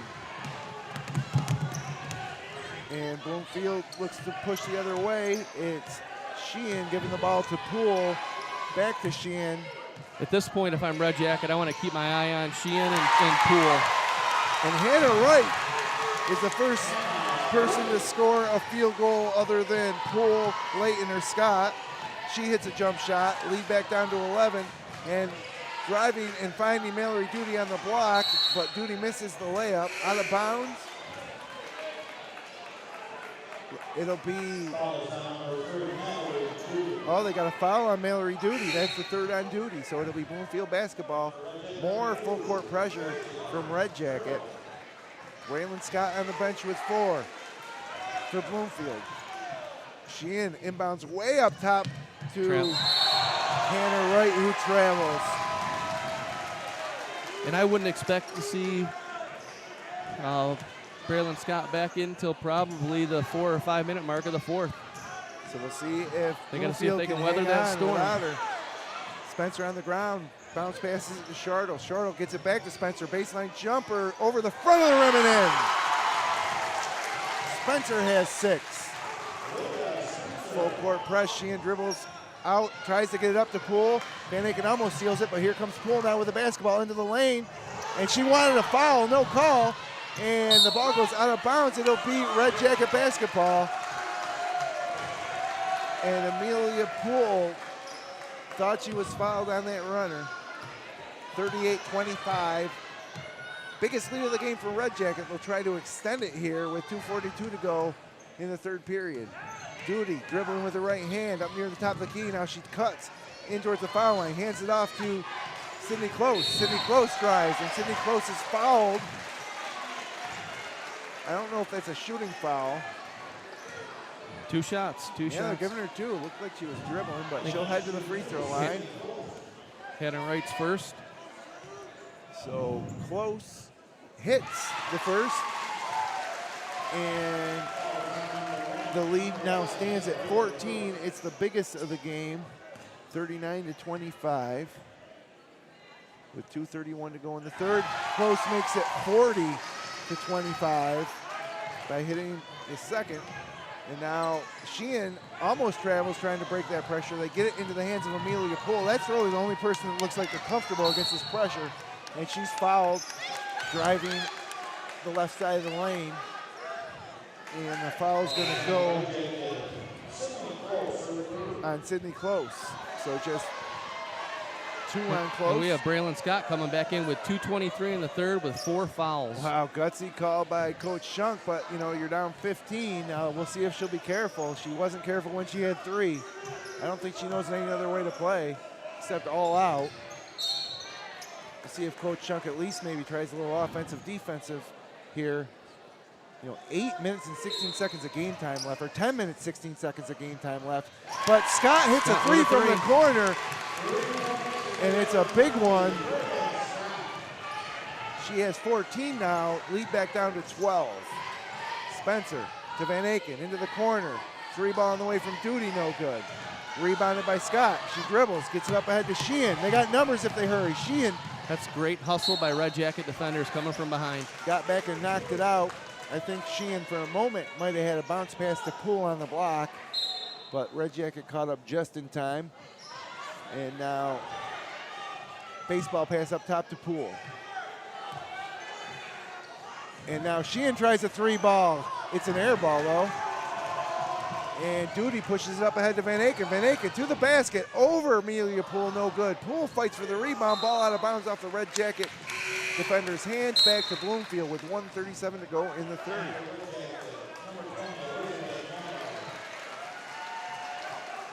So Elizabeth LeBombard checks back into the game, pass up to right. Now Scott has it, she's heading to the basket. Off the backboard and good, nice take by Braylon Scott, who scored the last 5 to get that lead down from 15 to 10. And great body control there as the Red Jacket defender was looking to draw a charge. Yep, nice step through by Scott. Very smooth offensively. Close, working off a pick. Top of the key, bounce pass. And they got a foul on Hannah Wright on the close drive. That will be the 16th foul. And that means 1-on-1 for Sydney Close.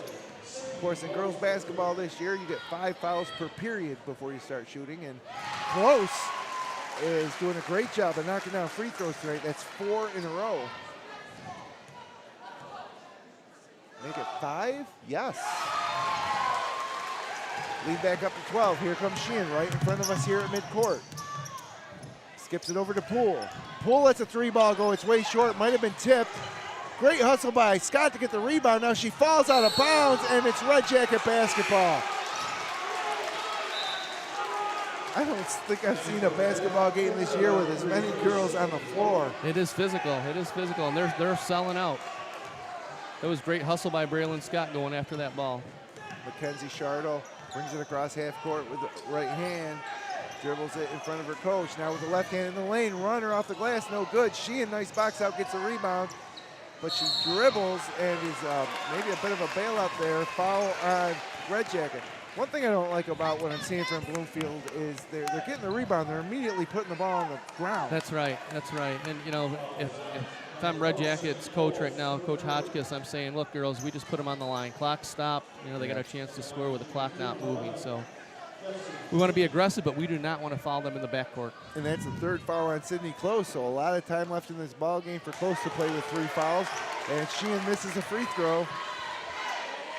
Still just 1 point for the junior, who averages 12.5 a game. 2nd free throw, no good. Rebounded by Scott, tipped away. Wow, Scott's got to be careful. And it comes away to Shartle, who throws it out of bounds on the baseline, but they're going to say it was tipped. Braylon Scott committed her 5th foul there. They just didn't call it. She's had a couple of questionable plays where it could have gone. She fell right over into Sarah Van Aken and knocked Van Aken over.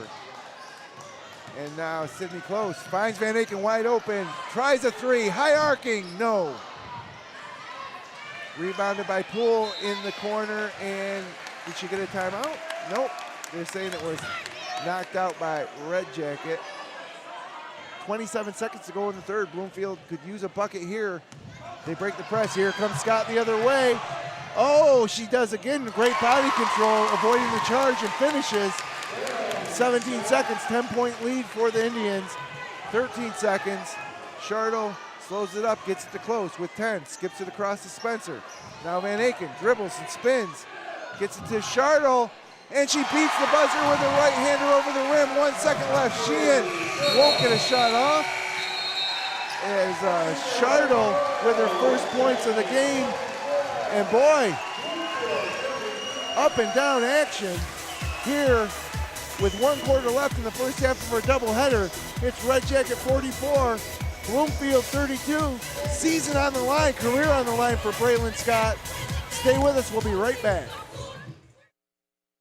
Federal loans not enough to cover the cost of your college education?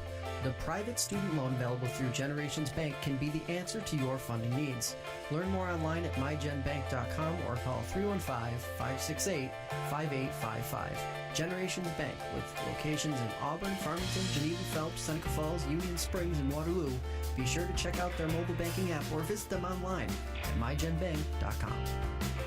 Dr. Littlejohn and his outstanding orthodontic team share a common goal: to assure the overall wellness of each patient through their orthodontic care. They utilize the latest technological advances in the orthodontic industry, including digital scanning and Invisalign. Dr. Rod Littlejohn is proud to support our area high school athletes. Check out their website at littlejohnortho.com. Bill Cram Chevrolet on Route 5 and 20 between Seneca Falls and Waterloo, where your car buying is fast, fun, and easy. Mention you saw them on fingerlakes1.com and receive a $250 credit to use towards the purchase of any new or used vehicle. Browse their inventory at billcramchevrolet.com or stop in and see why you'll save plenty on 5 and 20 with Bill Cram Chevrolet. Fourth quarter underway, starts with Amelia Poole, 3-ball, no good, and rebounded by Van Aken. She's coming the other way. Layup off the glass, too hard. Fights for the rebound, it's on the ground. We got a foul, we got a travel on Olivia Spencer. And it's getting loud in here tonight. Both sides of this packed gymnasium making a lot of noise. Gossage gives to Scott, here she comes. The other way, off the glass and good. That's been the Bloomfield offense for the past few minutes since she checked back into the game with 4. Has been Scott taking it straight to the basket. Yeah, I might consider taking that press off if we're going right through like that. Spence now finds Duty on the baseline. I think she got away with a double dribble there too. Spins, oh wow, nice finish shot off the glass for Duty. We've got a whistle and they say Braylon Scott traveled. Oh no, they didn't, it's just a turnover. There was a whistle though. Inadvertent whistle. So whose ball is it going to be? Because the whistle blew as Braylon Scott lost the basketball, and they're going to give it to Bloomfield, which I think is the right call. Well, I don't know. I think as the whistle blew, she got the ball stolen from her, didn't she? Yeah. Coach Hotchkiss not happy. If anything, this should be a jump ball.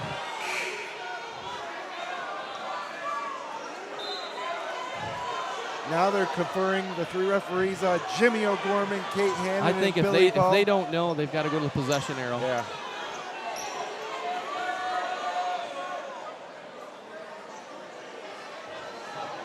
So we'll wait and see what the decision is.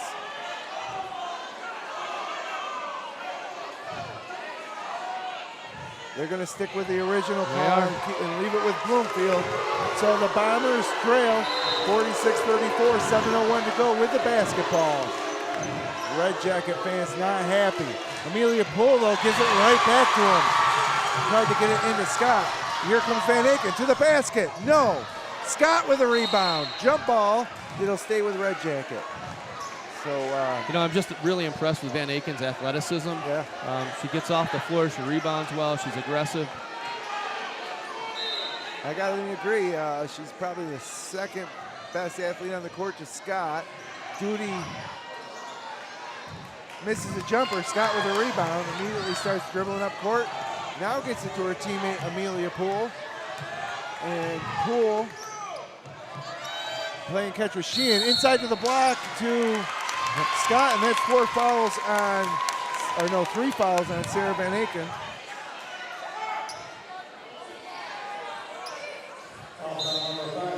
Yep, they gave it to Van Aken before the shot. Now inbound into the corner to Sheehan, and she's fouled. Number 4 on Sydney Close. Wow, these fouls are really racking up, and So arguably the best player for both teams, Close and Scott, with 4 points, 4 fouls apiece now. And wow, Braylon Scott drove, almost charged into the Red Creek defender, missed the shot, and here comes Duty the other way. Leaves it out for Close. 1 dribble into the lane, 2 dribbles. And that's 5. And that's 5 fouls on Braylon Scott. Could be the end of her high school career. With her team down 12, she takes a long walk to her bench.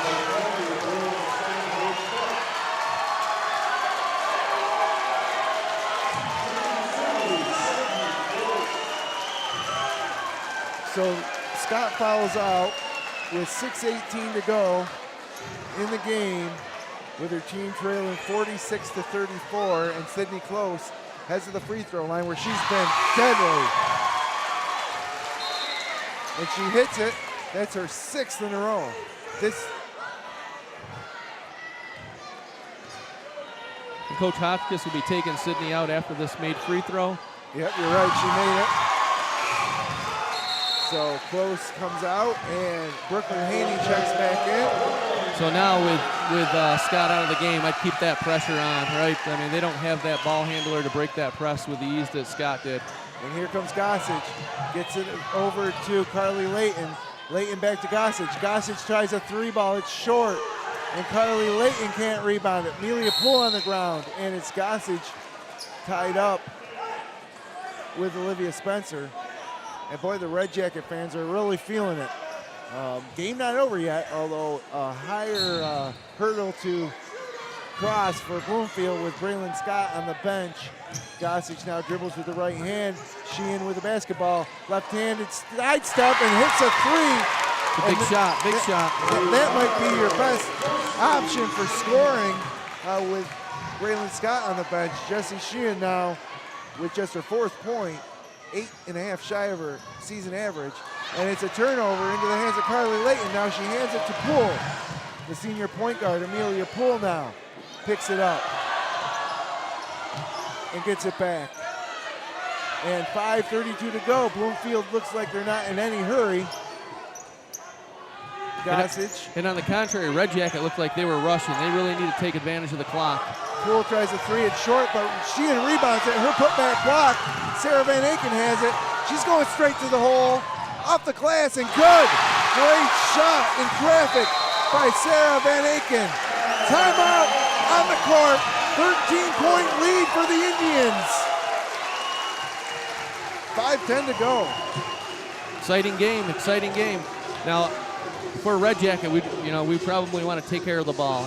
I say we, and thinking like Coach Hotchkiss, right? Yep. We want to use as many seconds of that clock as we can, even if there's a shot clock violation. Shorten the game, and if Bloomfield wants to use 20 seconds of the shot clock, we'll let them. If I'm Bloomfield, you have to push the tempo defensively, as well as find that best available shot, the quickest best available shot. So Braylon Scott fouls out with 6:18 to go in the 4th period. She finishes here with 17. I have her for 17. I think I have her for 19. She scored. I'll double check that. But I had her with 8 at halftime, 10 in the 3rd, and then 2 points in the 4th. I'm sorry, 11, 12, 20. I have her for 20 and 11. 20 and 11. 11 boards. Could be her final high school game here. It's Jessie Sheehan misses a baseline. Another rebound by Van Aken. Great job by Van Aken.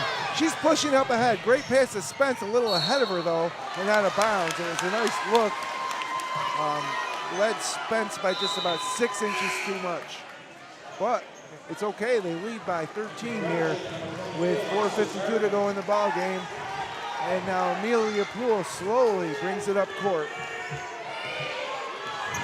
And Red Jacket is stunning this defense, meeting her at half court.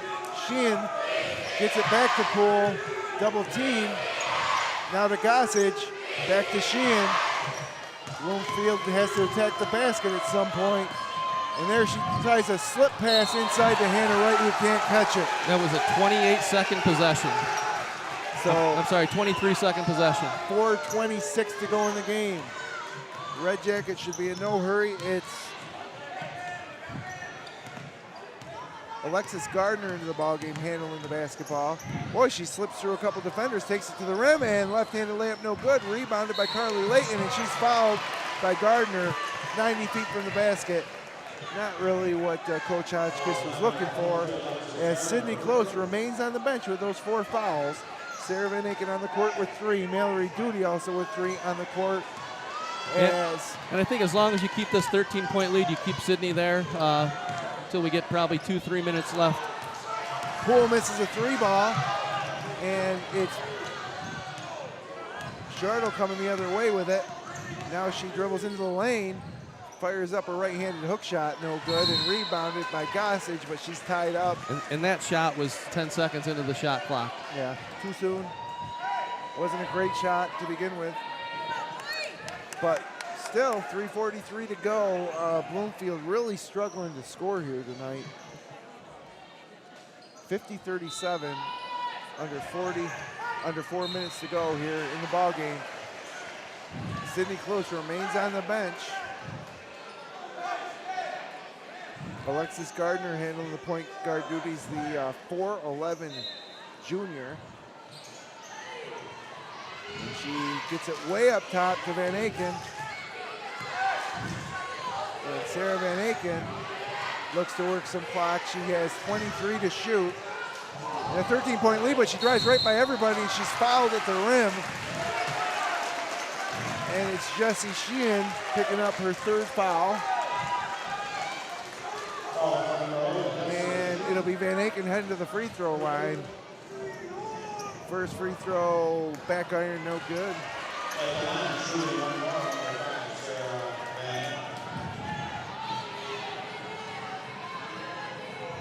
Second free throw, high archer is good. Got a nice soft touch. And the lead back to 14. The biggest lead of the game was 15. And Sheehan turns it, almost turns it over, but instead Mallory Duty picks up her 4th foul on a reach. So Duty with 4, Sydney Close on the bench with 4, and Coach Hotchkiss calls for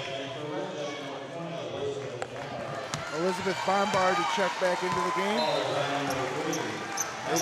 As Duty and Close on the bench with 4 fouls. Of course, just 3:30 left in the game. We need to know where Poole and Sheehan both are. And there you see Poole knocking down the 3.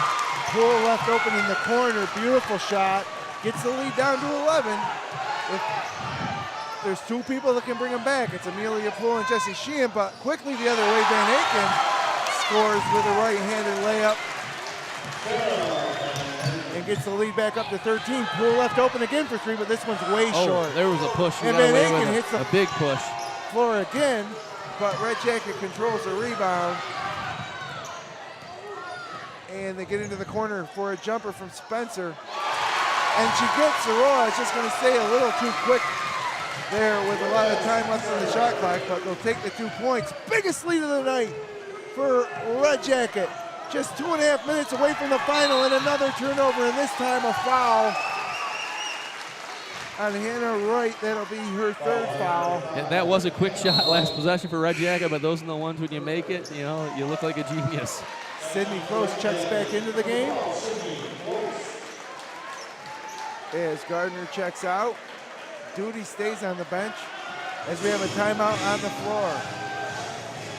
So 15-point deficit with just 2:34 to go. Not looking good for Bloomfield. Again, they swept Red Jacket in the regular season series here in the Finger Lakes West. But Red Jacket could get the last laugh. Just 2 minutes, 34 seconds away from punching their ticket to Rush Henrietta and the sectional semifinal. And they'll play the winner of next game, South Seneca in Oakfield, Alabama. And Red Jacket reminds me of South Seneca style. Full court pressure. Yeah, absolutely. Guard heavy. And I can't stress enough how impressed I am with Van Aken and her athleticism. I really believe she's the best athlete on the floor tonight. Maybe not the best basketball player, but I think athletically, there's nobody here on this floor that can touch her. So now full court pressure from Bloomfield. They break it easily, and Van Aken with the run out over the front of the rim and good.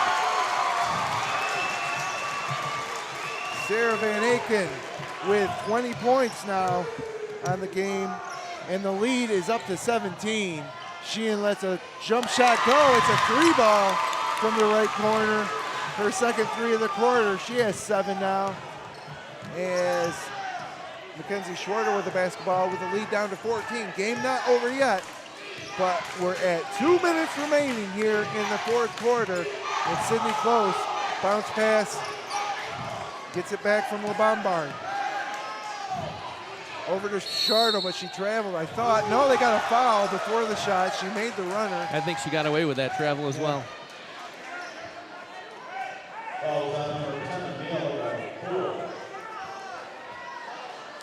And that's the third foul on Amelia Poole. And as I look over the bench, Braylon Scott at the very end of the bench, still engaged in the game, but concerned that this could be it. Olivia Spencer now tries to dribble through 2 defenders, and either Poole or Sheehan just picked up their 4th. We'll see who they give it to. So 2 quick fouls for Poole here, gives her 4, and that'll be the bonus for Red Jacket. 1 and 1 for Olivia Spencer. First free throw rolls out, no good.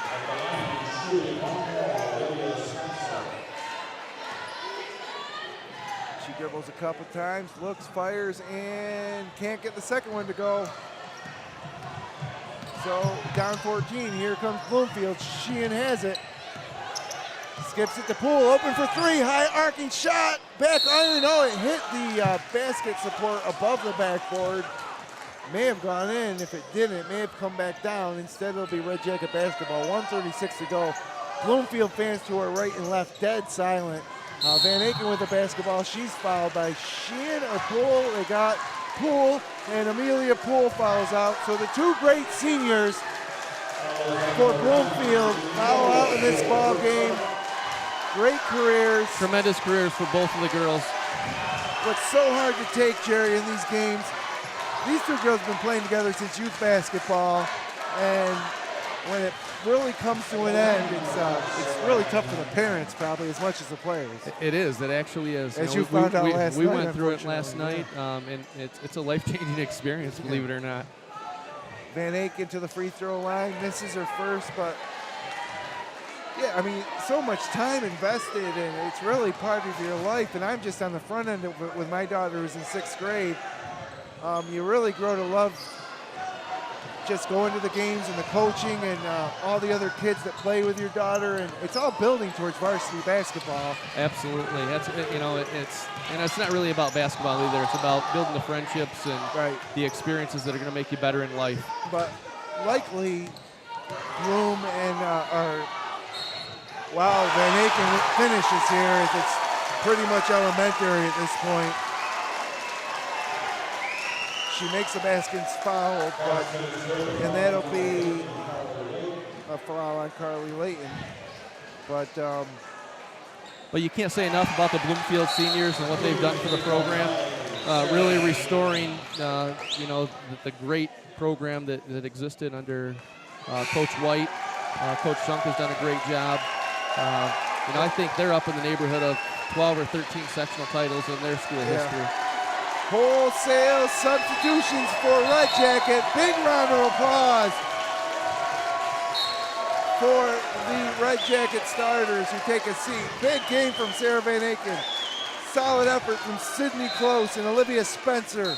They're heading to the finals. And back to that point about the seniors, Braylon Scott and Amelia Poole probably won't play basketball together ever again, on the same team. Yeah. And so that's part of it too, I think. You build these friendships and they rely on each other on the court and probably be lifelong friends, but likely won't play together at the next level if either plays at the next level. Right. I think they both could at some level. They're both athletic enough and good enough ball players to play at the next level. So wholesale substitutions for both teams, but Jessie Sheehan remains in the ballgame.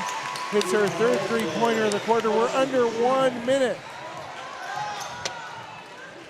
And we knew we were going to get a Finger Lakes West team in the Class C2 final. We didn't know if they'd wear blue or red, but it'll be the third place team from the Finger Lakes West. As we got a drive and a finish from Brooklyn Haney. She now has 7. 38.2 to go. Jessie Sheehan brings it up court, gets it over to some of her teammates. Morgan Wyand in the game. Sheehan takes another 3, no good. And rebounded by Lillian Pinard, the sophomore. Gets it into the hands of Gardner. Shot clock is off. And they're doing the Seminole chant in the crowd here.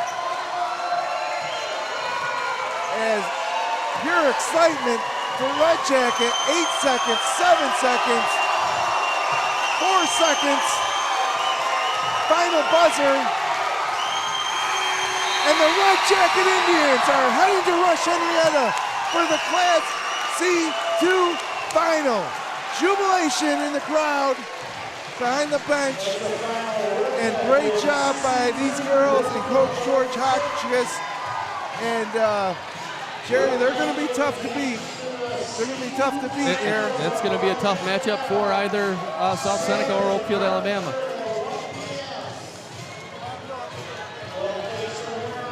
So we're going to step aside here. When we come back, it's going to be the Dr. Rod Littlejohn Smiles with Style postgame show. We'll probably have Sarah Van Aken over with us, maybe talk to a couple of girls from Red Jacket. We got about a half an hour before the tip of our second game. Your final score once again, actually I don't have the final, but Red Jacket rolls to the finals of C2. FingerLakes1.com's live coverage of Wayne Finger Lakes High School basketball is brought to you thanks to the support from Finger Lakes Partners. Insurance for your life, home, auto, and future. Trust someone who lives in your community. With offices in Geneva, Waterloo, and Victor, visit Finger Lakes Partners online at fingerlakesinsurance.com. Farrar Lumber and Building Supplies. Farrar Lumber has been a fixture in the Seneca Falls area for almost 60 years. Start planning your next home improvement project at FarrarLumber.com. Farrar Lumber, supporting local high school athletes since 1959. Finger Lakes Construction Company is the #1 post-frame builder in New York State, providing complete building packages for a wide range of construction, including personal garages, commercial office complexes, municipal, equestrian, agricultural, dairy facilities, pole barns, and more. Visit them online at fingerlakesconstruction.com. The It's a Wonderful Run 5K Committee. It's a winter run like no other. Check out race videos, sign up for the next race, and learn how to get involved in the most popular holiday run around at itsawonderfulrun5k.com. Red's Place, serving great lunches daily in downtown Seneca Falls. Awesome daily specials, soup, and the best sandwiches in town. Check out their Facebook page for daily specials and their full menu. Next time you head out to see a movie, make it at the Omen Theater in downtown Lyons. You'll love relaxing in the modern, renovated theater that has the old-fashioned charm and character of the original house first opened in 1950. See what's playing this week at omentheater.com. Penny's Place Family Restaurant, located on 5 and 20 in Liberty Plaza between Seneca Falls and Waterloo. Well known for their large portions and home-cooked meals, a large selection of breakfast items, and everything from burgers, salad bar, and wraps for lunch. If you want a great meal while pinching a penny, come to Penny's Place. Jimmer's Auto offers a full inventory of late model cars, trucks, and minivans. Check out their full inventory online at jimmersauto.com. And for service, visit Stever's Garage on Fall Street in Seneca Falls. Jimmer's Auto and Stever's Garage, strong supporters of local high school athletes for over 40 years. Fed up with unresponsive web designers and getting nickeled and dimed for every small website update? Call FingerLakes1.com at 315-712-0104 and take control of your web presence. Since 1998, FingerLakes1.com has created and maintained nearly 1,000 websites for local businesses and organizations of all sizes. Aflac. When health changes for you or a loved one, it can change everything. But Aflac can help make sure that the life you live is the life you never stop living. Learn more at aflac.com or contact Joe Calarco at 315-253-0495. And by Generations Bank, Little John Orthodontics, and Bill Cram Chevrolet.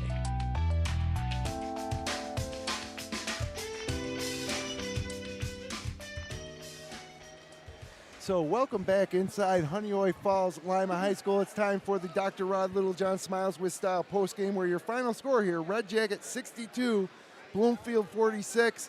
And I'm joined here with our players of the game, a couple of happy ladies from Red Jacket, played their hearts out tonight. I have Sarah Van Aken and Sydney Close. And girls, first of all, congratulations. Thank you. You're going Thank you. to the sectional finals. Yes.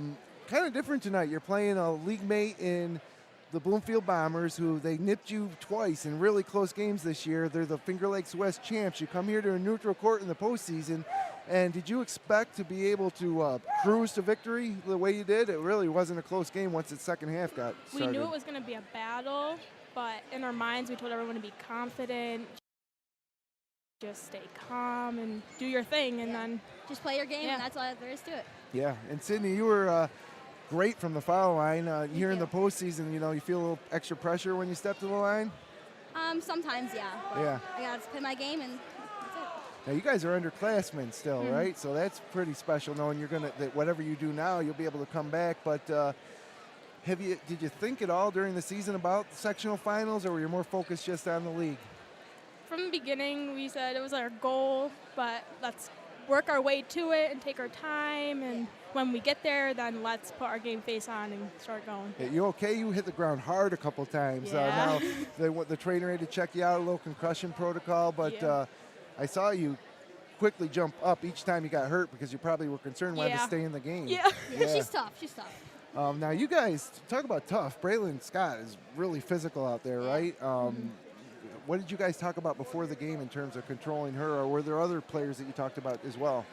Just talked about everyone just watch the cutters, call out screens, call out cuts, and stay under control. Try not to foul as much. Just keep your hands straight up and see where it takes us.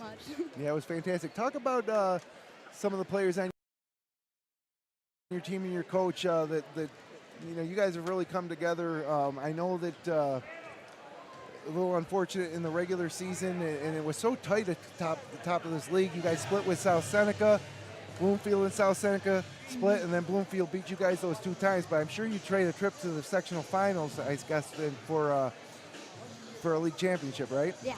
Yeah. So quickly, just talk about your coach. What's it like playing for Coach Hotchkiss? He's great. He's awesome. He's great. He motivates us, pushes us. He's awesome.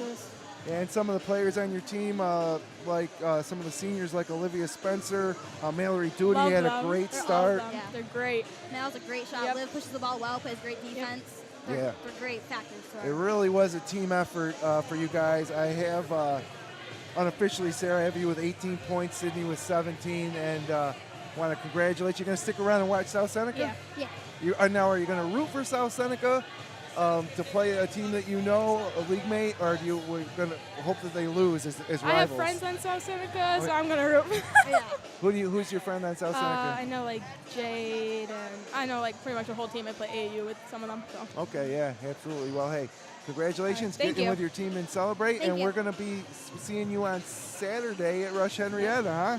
Pretty Right. exciting. Yep. Okay, Thank great you. job, Thank you. girls. Great job.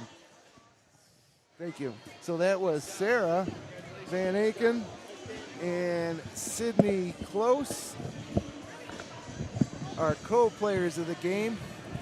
As I'll get Jerry in here, and we'll wrap things up.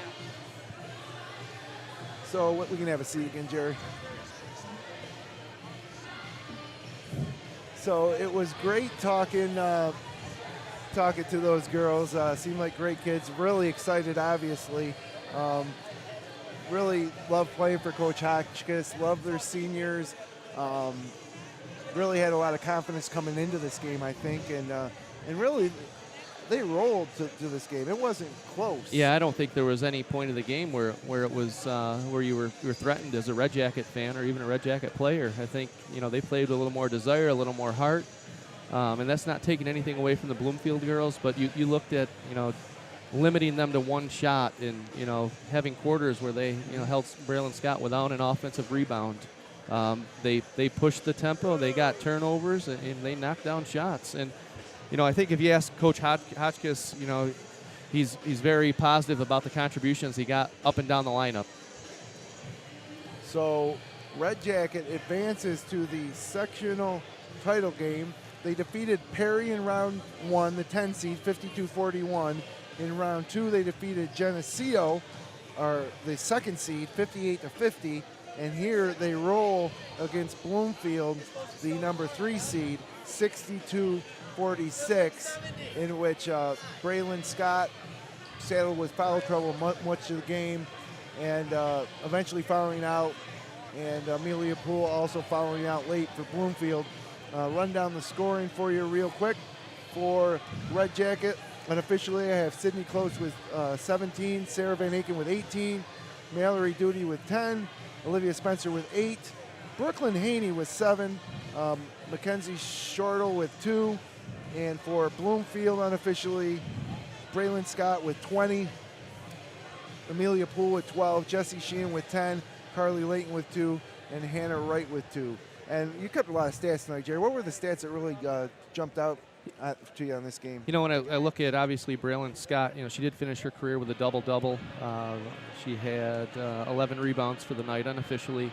But that is well below her average, which is 15, 16 a game. So, again, I think keeping her off the boards was key. I think when you look at turnovers, I think the turnovers were relatively even. But the big key, and if you talk to Coach Hotchkiss, was probably the rebounding margin. And they may have had a favorable rebounding margin. I haven't totaled that all up yet, but I know that they didn't get out-rebounded. If they did, it wasn't by more than 1 or 2 rebounds, which is a huge difference in the game. Red Jacket shared the ball a little bit more. So I think it was a great night for Red Jacket, the Red Jacket team, the Red Jacket community. They got to be feeling great about themselves. It's just a high. If you haven't done this the first time you do it, it's very special, and that doesn't take anything away from the next time you do it. But that first time is really special. They were giddy. The girls were giddy. They were so happy, and really, Sarah Van Aken was incredible tonight. Like the effort, just the pure effort she put forth. I tell you, coming into the game, we talk about Braylon Scott, we talk about Amelia Poole, but there's no doubt in my mind that Sarah Van Aken was the best athlete on the floor tonight, and it wasn't even close. Maybe not the best basketball player, but hands down the best athlete. And we might be seeing the beginning of something special over the next couple of years as Sydney Close, just a sophomore, and Sarah Van Aken, just a junior. Also, Mackenzie Shortle, just a sophomore on this team. Brooklyn Haney, a junior. Elizabeth Bombard, a junior. So the seniors, Olivia Spencer and Mallory Duty, live to play another game, and it will be the biggest game of their career. Absolutely. On Saturday at Rush Henrietta. And I'll remind our listeners that FingerLakes1.com will be there on Saturday for the C1 final, the C2 final, and the B final featuring undefeated Mid-Lakes. Mid-Lakes versus Bath. So right now we're getting ready at the Oakfield, Alabama Hornets are getting ready to take the court, as are the South Seneca Lady Falcons. They haven't started the pregame clock yet at 20. We're gonna step aside, and then I'm gonna turn it over to Dave Barnick. And when we come back from this break, Jerry, I really enjoyed calling the game with you tonight. It was a lot of fun, and you'll be with me Saturday at Rush Henrietta as well. Yeah, I'm looking forward to it. It was a great time. Hopefully I didn't make too many mistakes with you, but just unbelievable time of the year for Section 5 basketball. And have fun calling the game, the next game, with a guy that used to call your games back in 1992, right? Absolutely. That's Dave's favorite year, too. I'm sure he'll bring it up a few times. I'm sure we'll be talking about it. So we'll step aside for about 3 minutes, and when we come back, it'll be the mouth from the South, Dave Barnick, bringing you your South Seneca Lady Falcons against the number 1 seed Oakfield, Alabama. Once again, the final of Game 1, Red Jacket 62, Bloomfield 46. The Indians heading to the finals. FingerLakes1.com's live coverage of Wayne Finger Lakes High School basketball is brought to you thanks to the support from Finger Lakes Partners. Insurance for your life, home, auto, and future. Trust someone who lives in your community. With offices in Geneva, Waterloo, and Victor, visit Finger Lakes Partners online at fingerlakesinsurance.com. Farrar Lumber and Building Supplies. Farrar Lumber has been a fixture in the Seneca Falls area for almost 60 years.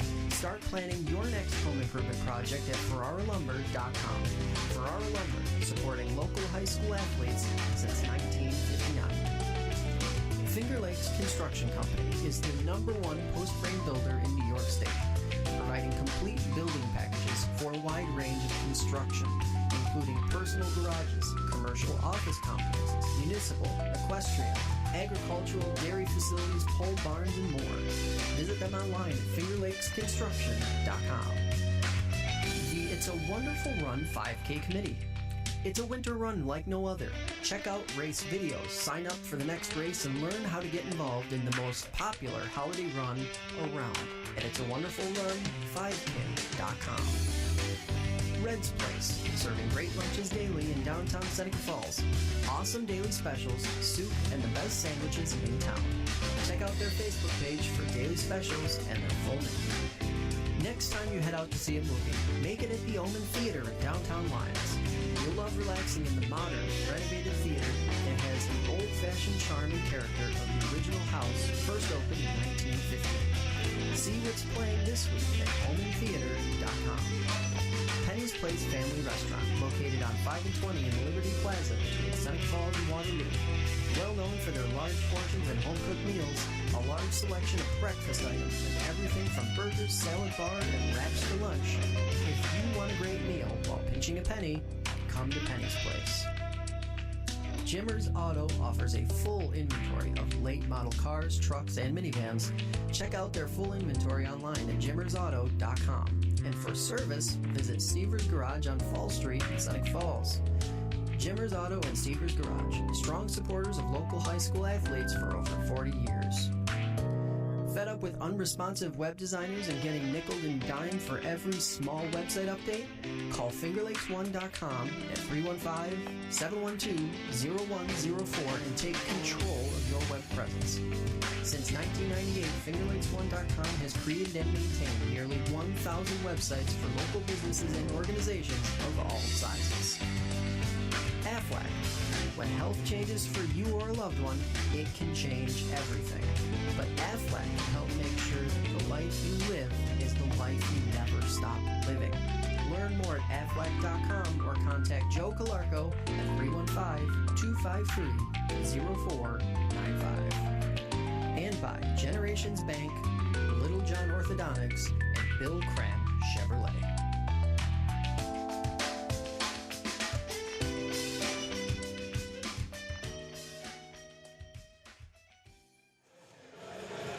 You are live for Section 5 Girls Class C Basketball.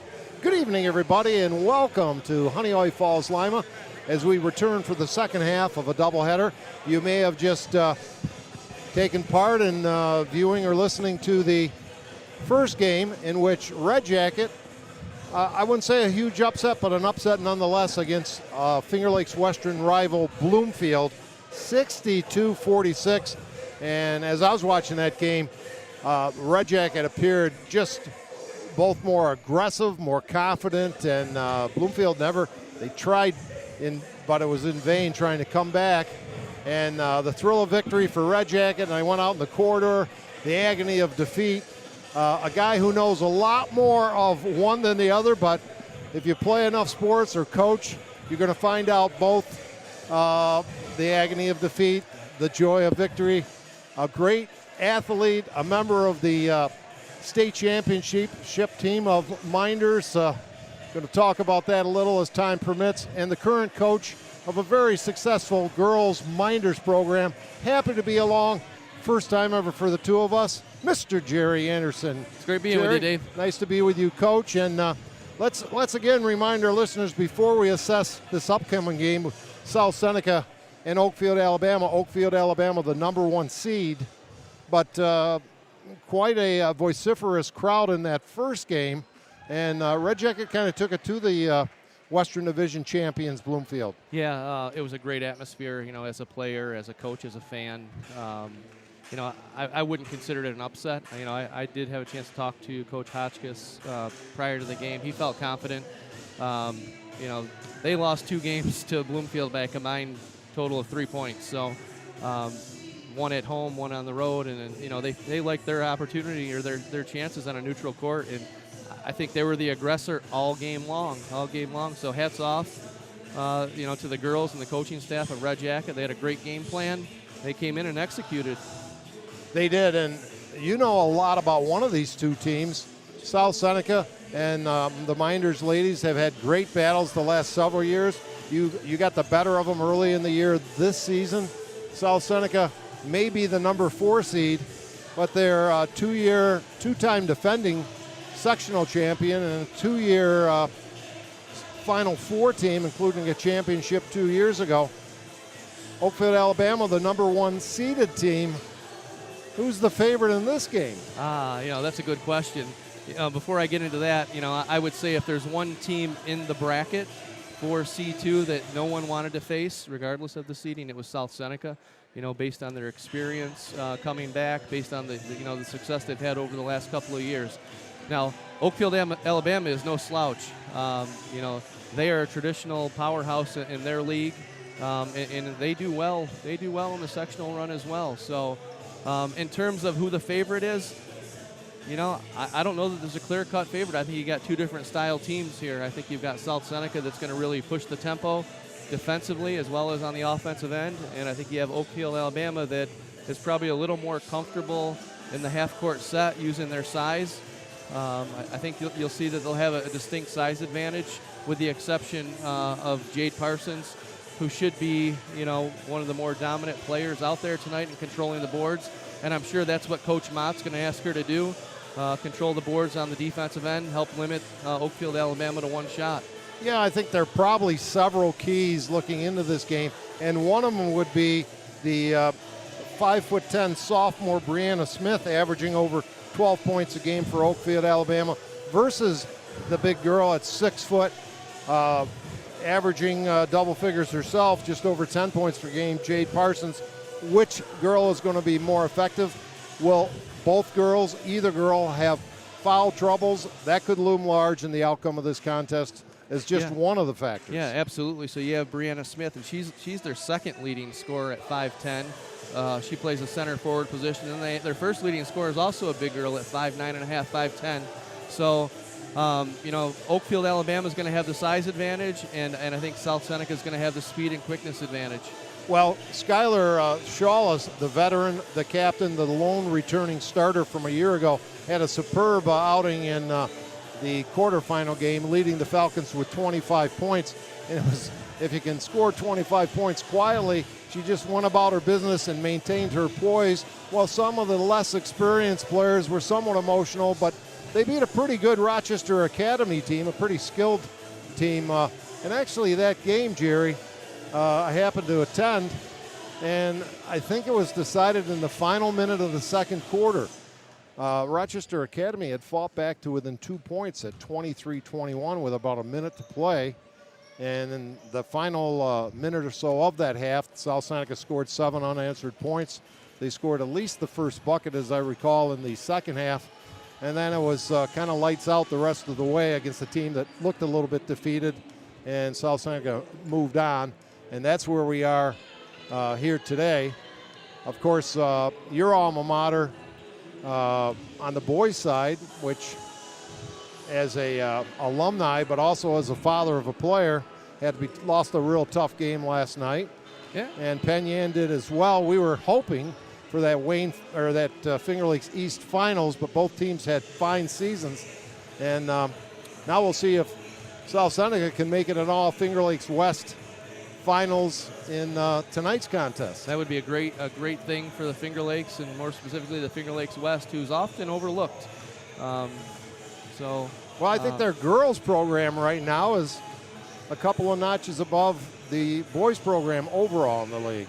Absolutely. With the history of, Romulus, South Seneca, over the last, 8 to 10 years, they've really elevated, above the boys, in terms of the Finger Lakes West.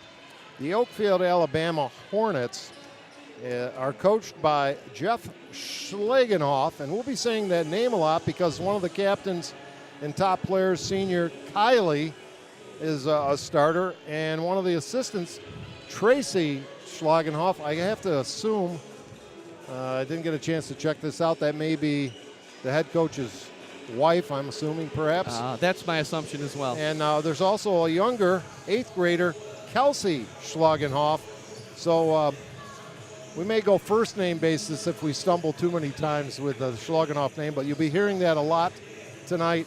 South Seneca has won 15 of the last 16 games after opening the season with 4 new starters and going 3-3. But as you mentioned before we came back on the air, they play a fairly tough non-league schedule early to get some seasoning. Absolutely.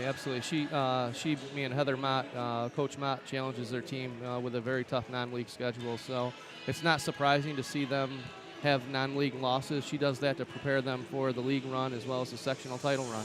Which just made me think, as you mentioned, Heather, again, we'd have to verify if Tracy Schlagenhoff is the spouse of head coach Jeff. Well, Bob Mott is the husband, the assistant coach as well. And how many husband and wife teams are there coaching together in Section 5? Well, there can't be many, and you know, they've got to be just great people to be able to work with each other for that period of time, because the season is long. Yeah, and you can have some difficult meal times with the and then having the 2 kids involved too, absolutely. Right? Yeah, who's going to play parent that night? Who's going to play coach? And so we're about probably a good 10 minutes away still.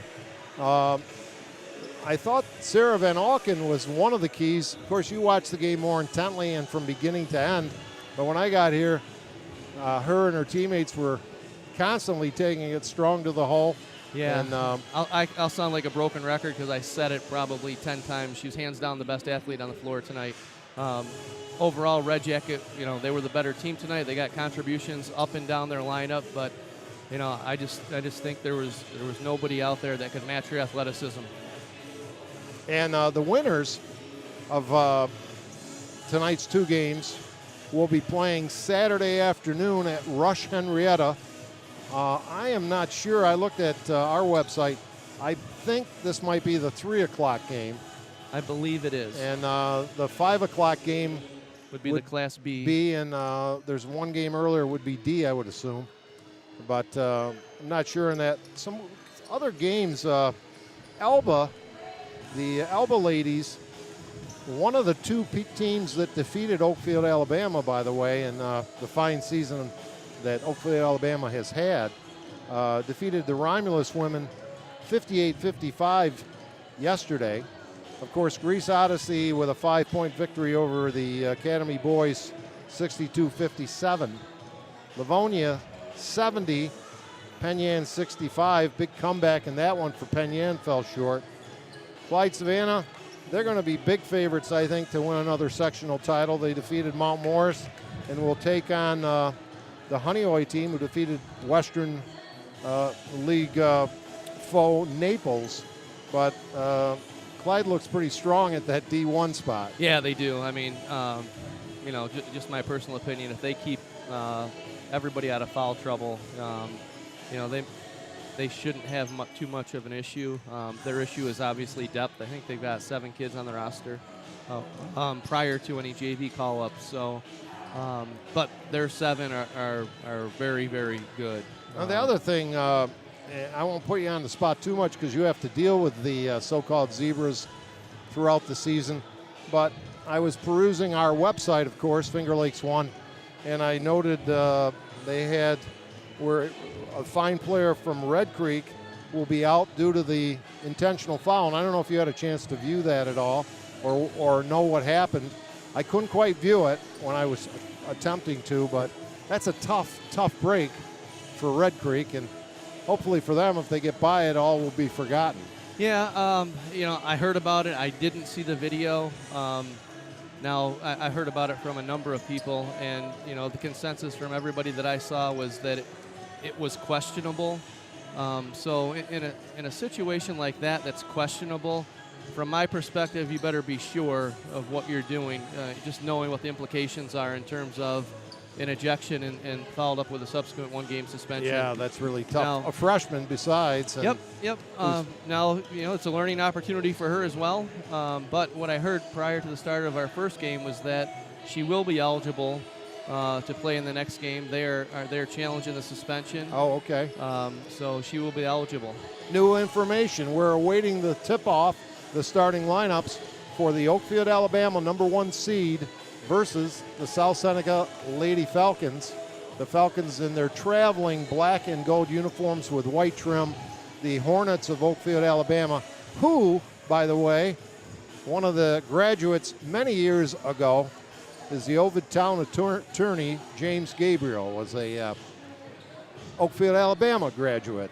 Did not know that. And while we're on the local, and I'm sure you don't know this lady, but I want to pay a little tribute to Lucille Slike, who passed away at the tender age of 99, beloved community member, longtime tax collector in town. If you can be a tax collector and still be liked, that's pretty good stuff. You're a special person. And my condolences to her family and her many friends, as I saw actually a tribute to her posted on the VFW sign out front as I was traveling the last couple of days. Other thoughts, Jerry, as we head into things, or? I was telling Jim in the first broadcast, it's just a special time of the year. For me, the Section 5 and the New York State basketball tournament, it's more exciting now than the NCAA tournament. You got raw emotion, passion, people doing it for the right reasons. It's just a special time.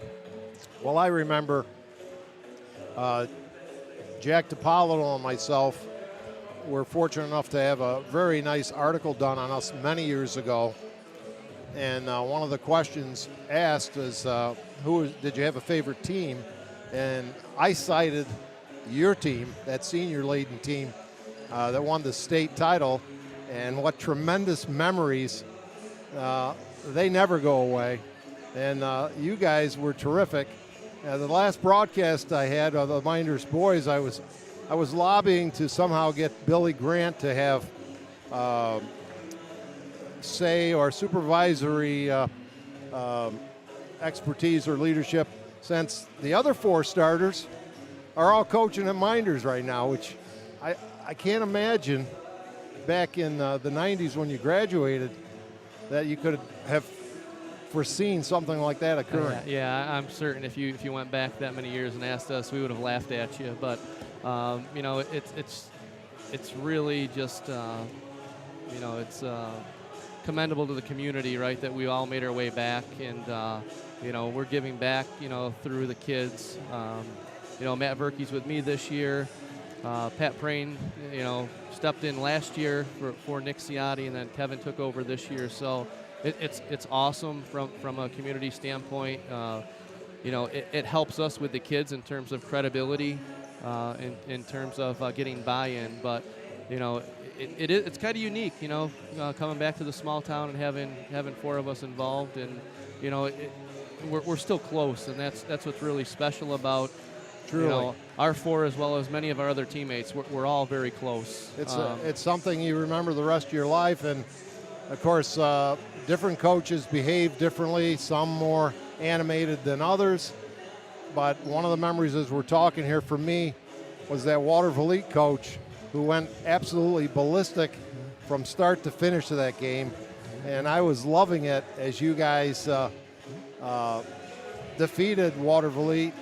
And also, I always thought as teams advanced, the officiating was supposed to get better, not worse, because you had some tough draws in those 2 games. But that was thrilling times, and the crowd here tonight was just electric in that first game. Red Jacket, obviously, much more so than Bloomfield, but we'll see what happens here. #1 seed Oakfield, Alabama versus the #4 seeded South Seneca Lady Falcons. And we're about ready for our starting lineups. They might be doing the national anthem once again. I'm not certain of that. Of course, many people thought The Lady Falcons were a favorite to repeat a year ago as state champions, losing in the state semis after they thought they had little chance to win it the year earlier when they did, when Cooperstown was the favorite. You might be able to hear the public address announcer.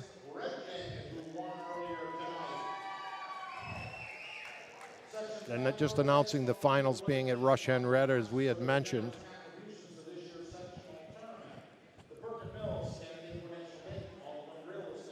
So you look for, as you said, Oakfield, Alabama, primarily to go to the half-court offense, set it up, work into the low post. I do. I look at them to try to take that advantage of their size, and I look for South Seneca to try to speed that game up and make it an up-tempo game. And we will pause for our national anthem.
Anticipate Jenna McDonald starting along with the freshman shawless Logan, Jade Parsons, Emma Fletcher, and of course the senior starter and MVP of last year's Section 5 tournament, Skylar Shawless. And lineups being introduced now.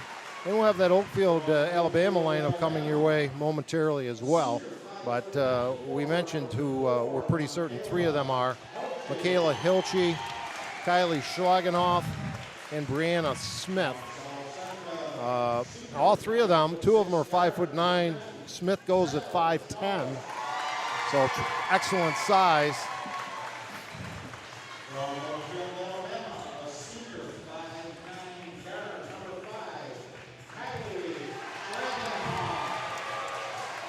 And we're just about ready for tip-off here.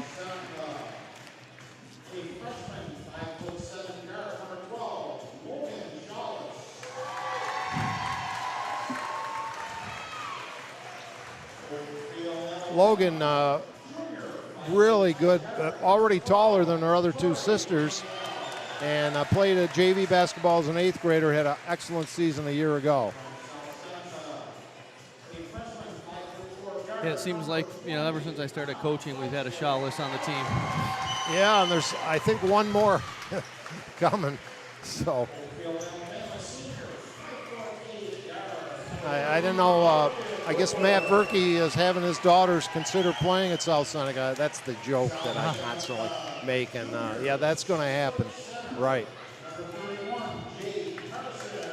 But Jerry, one of the things I was watching on NBA TV a week or so ago, and when I found out I'd be working with you, I thought about this a little bit. It was a one-on-one interview. It was Kevin McHale and Larry Bird, and going back and forth.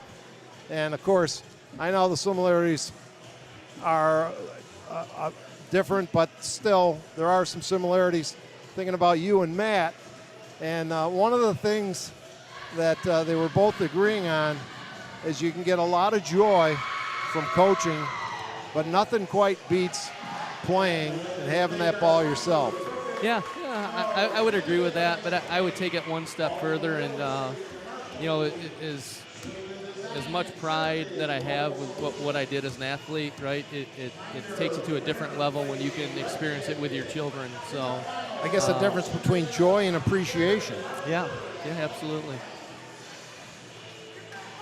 So, you know, at such a young age, 17, 18 years old, you really don't have an appreciation for what you've accomplished.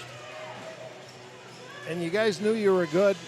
You probably didn't know how good you were till you look back some ways. And we'll see what happens here tonight. We're about set for the tip-off. Dave Barnick along with Jerry Anderson on Finger Lakes 1. It's controlled by the white-clad #1 seed Oakfield, Alabama Hornets. They do work it inside, turnaround jumper off glass too hard, no, but the rebound put back, yes, and a foul. And we mentioned in the pregame we would have to watch that foul situation, and in fact I think they may have gotten Jade Parsons. Nope. It's Skylar Shawless, but the three-point play completed by Brianna Smith. And I would think Oakfield, Alabama, despite being the #1 seed, really wants to get a good start here, knowing who they're playing reputation-wise. Absolutely. So coming out in the first quarter, you want to be able to establish control of the tempo, whatever you want, right? You don't want to have the other team dictate the tempo. And we see full court pressure by South Seneca, broken nicely and skillfully. And now directing traffic is Kylie Schlagenoff. They work it around the perimeter, looking inside. There's the pass inside. Could have been steps. Stop and pop. A little set shot from 10 feet at the elbow. Wouldn't go. And Logan brings it up and gives it to Jenna McDonald, the junior. Right side, Shawless. That's Logan. And you see Oakfield, Alabama coming out in man-to-man defense, which I don't know how much man-to-man South Seneca sees in the West. Little 15-footer won't go by Shawless. And quickly, well, it's a throwaway. And Heather Mott on her feet directing traffic, shouting at Jenna McDonald in no uncertain terms, giving her some type of instruction.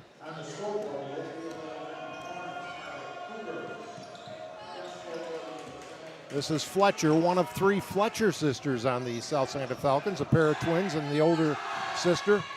And from outside, nothing but the bottom of the net. And I think that was Logan, wasn't it? It was. It was Logan with the assist from Fletcher. So we're tied at 3. First quarter just underway. Stop and pop from the right side. Won't go by Hilchey, and here come the Falcons.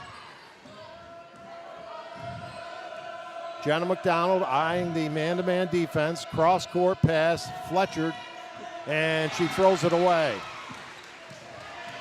Lakin Woodward against pressure, and we got a reach-in foul. Not a lot of damage there, but kind of a easy call with a reach-in the backcourt.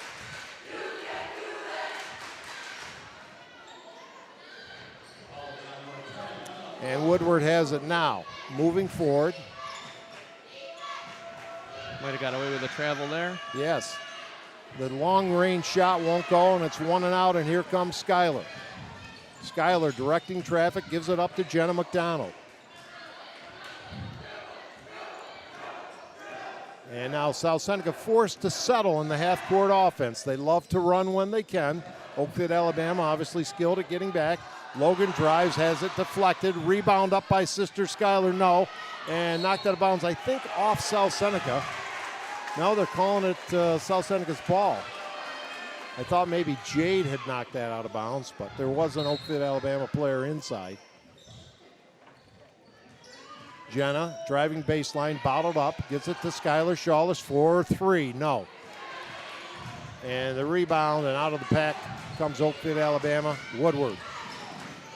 So I think the tempo right now, Dave, is really in Oakfield's advantage right now. There's not a lot of pushing up the floor by South Seneca. Schlagenhoff's shot won't go, and Parsons clears the iron. Here come the Falcons. Slowing it up, popping for 3. Bang! Logan with ice water in her veins. The freshman with her second trifecta.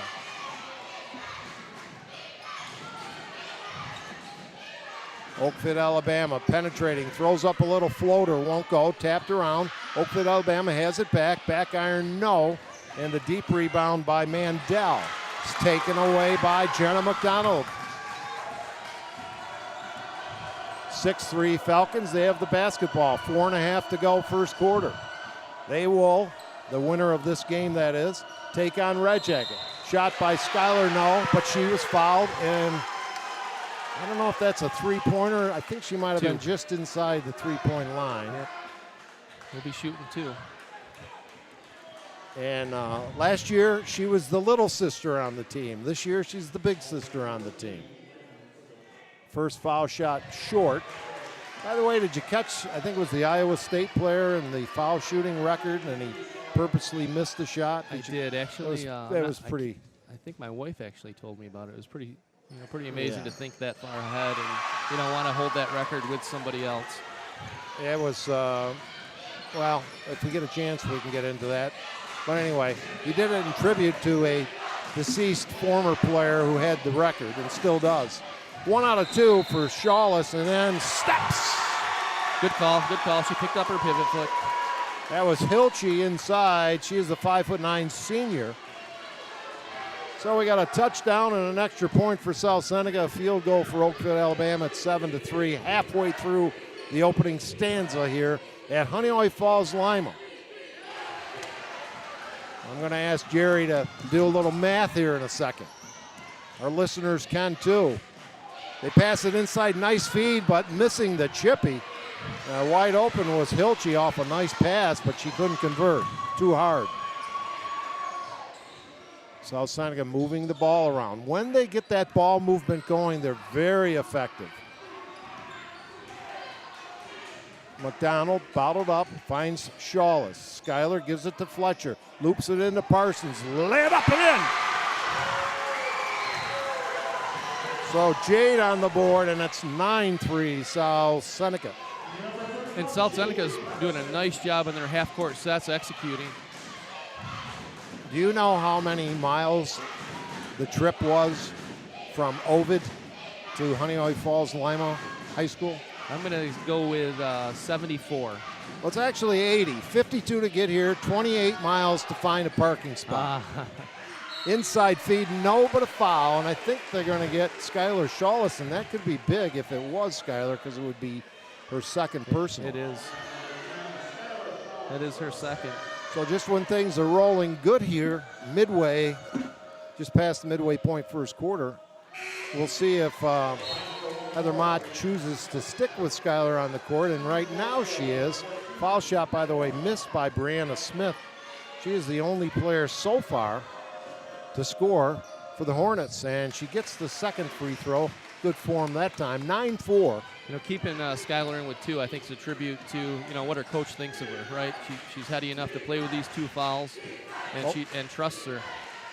Shot from outside won't go. I think that was Skylar. It was. Down court quickly on the drive contact. We're going to have a blocking foul against Fletcher. Emma Fletcher, and that's her second. But I think last year, when you had all the starters had started for several years. Skylar was a junior with a lot of experience. Now she comes out. And Alyssa Fletcher checks in for her. You could rely on the other seniors to step forward, and this year, not as much experience to choose from. Turnaround jumper, too hard off the glass. Rebound again, Oakfield, Alabama.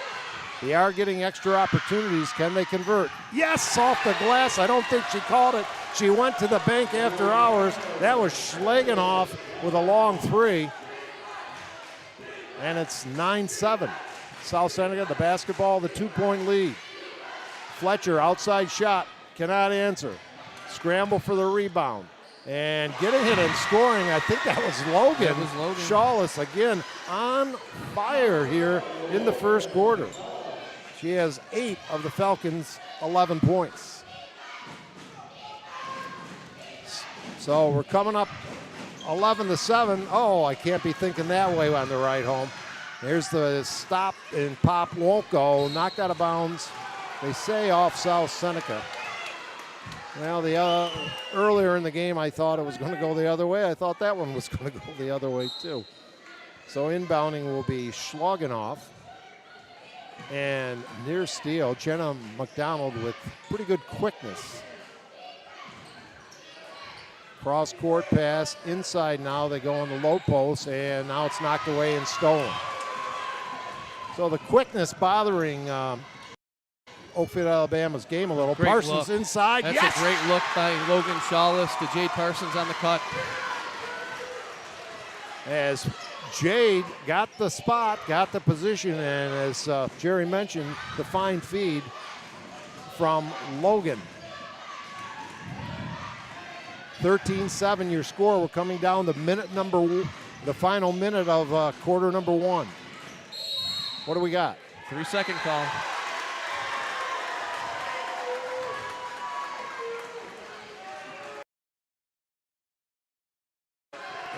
The different moods of the fans is just interesting. We got a timeout on the court. 30-second timeout, South Seneca. They have the ball. They may want to get a quick shot now so they can get the so-called 2-for-1, 2 shots in the final 55 seconds of play, possibly. I don't know that we think that way at this level. Right now we probably just want to get a good shot. Possibly she wants to extend her defense up the pressure on a make and then possibly get the 2-for-1. But I'm impressed so far with South Seneca's with their patience in the half-court set. They've come out and they've shot fairly well. They're probably shooting in the high 40s, a low 50% right now, moving the ball, sharing the ball, and Logan Shawless, the younger of the Shawless sisters, is coming out and playing like a senior in the first quarter. 8 points and a great assist.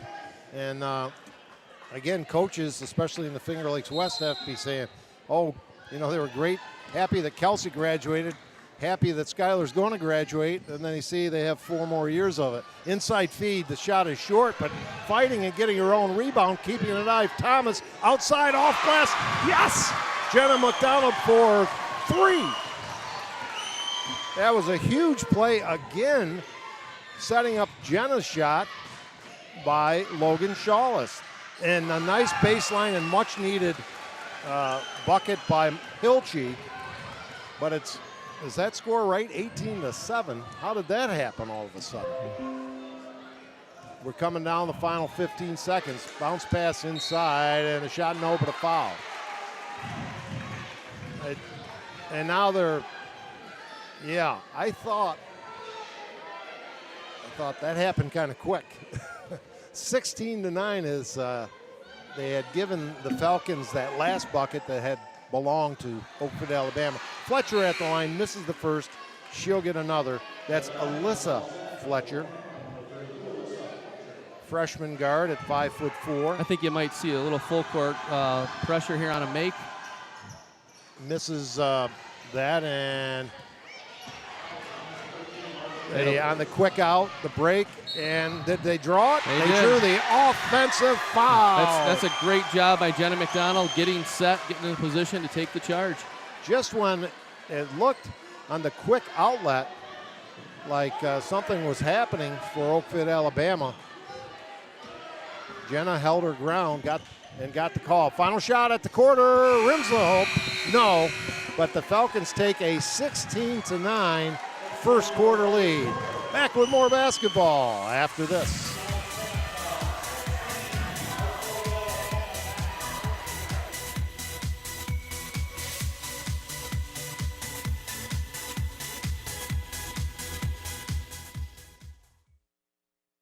Federal loans not enough to cover the cost of your college education? The private student loan available through Generations Bank can be the answer to your funding needs. Learn more online at mygenbank.com or call 315-568-5855. Generations Bank, with locations in Auburn, Farmington, Geneva, Phelps, Seneca Falls, Union Springs, and Waterloo. Be sure to check out their mobile banking app or visit them online at mygenbank.com. Dr. Littlejohn and his outstanding orthodontic team share a common goal: to ensure the overall wellness of each patient through their orthodontic care. They utilize the latest technological advances in the orthodontic industry, including digital scanning and Invisalign. Dr. Rod Littlejohn is proud to support our area high school athletes. Check out their website at littlejohnortho.com. Bill Cram Chevrolet on Route 5 and 20 between Seneca Falls and Waterloo, where your car buying is fast, fun, and easy. Mention you saw them on FingerLakes1.com and receive a $250 credit to use towards the purchase of any new or used vehicle. Browse their inventory at BillCramChevrolet.com or stop in and see why you'll save plenty on 5 and 20 with Bill Cram Chevrolet. Just a few seconds into quarter number 2, South Seneca knocked the ball out of bounds. They still have it underneath their own basket, leading by 7. Dave Barnick along with Jerry Anderson. Long-range bomb, Skylar Shawless, no. Her own rebound and then a reach-in foul over the top. The speed and quickness of South Seneca is telling here so far, Jerry. It is, and that's what I anticipated, to have a guard advantage with quickness, and I expect Oakfield to have that advantage underneath. If they're not going after Jade Parson, because she's can match up with any of their bigs. And again, she's been the recipient of a couple fine feeds and got inside. Here's a haymaker, the left-handed little jump hook by Fletcher, and that was Emma Fletcher for 2, and it's 18-9. Oakfield, Alabama had a first-round bye as the number 1 seed in Class C2.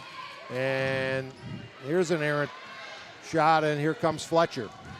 So it's Fletcher, the 2 Shawlesses, Jade Parsons, and Jenna McDonald for Heather Mott's South Seneca Lady Falcons.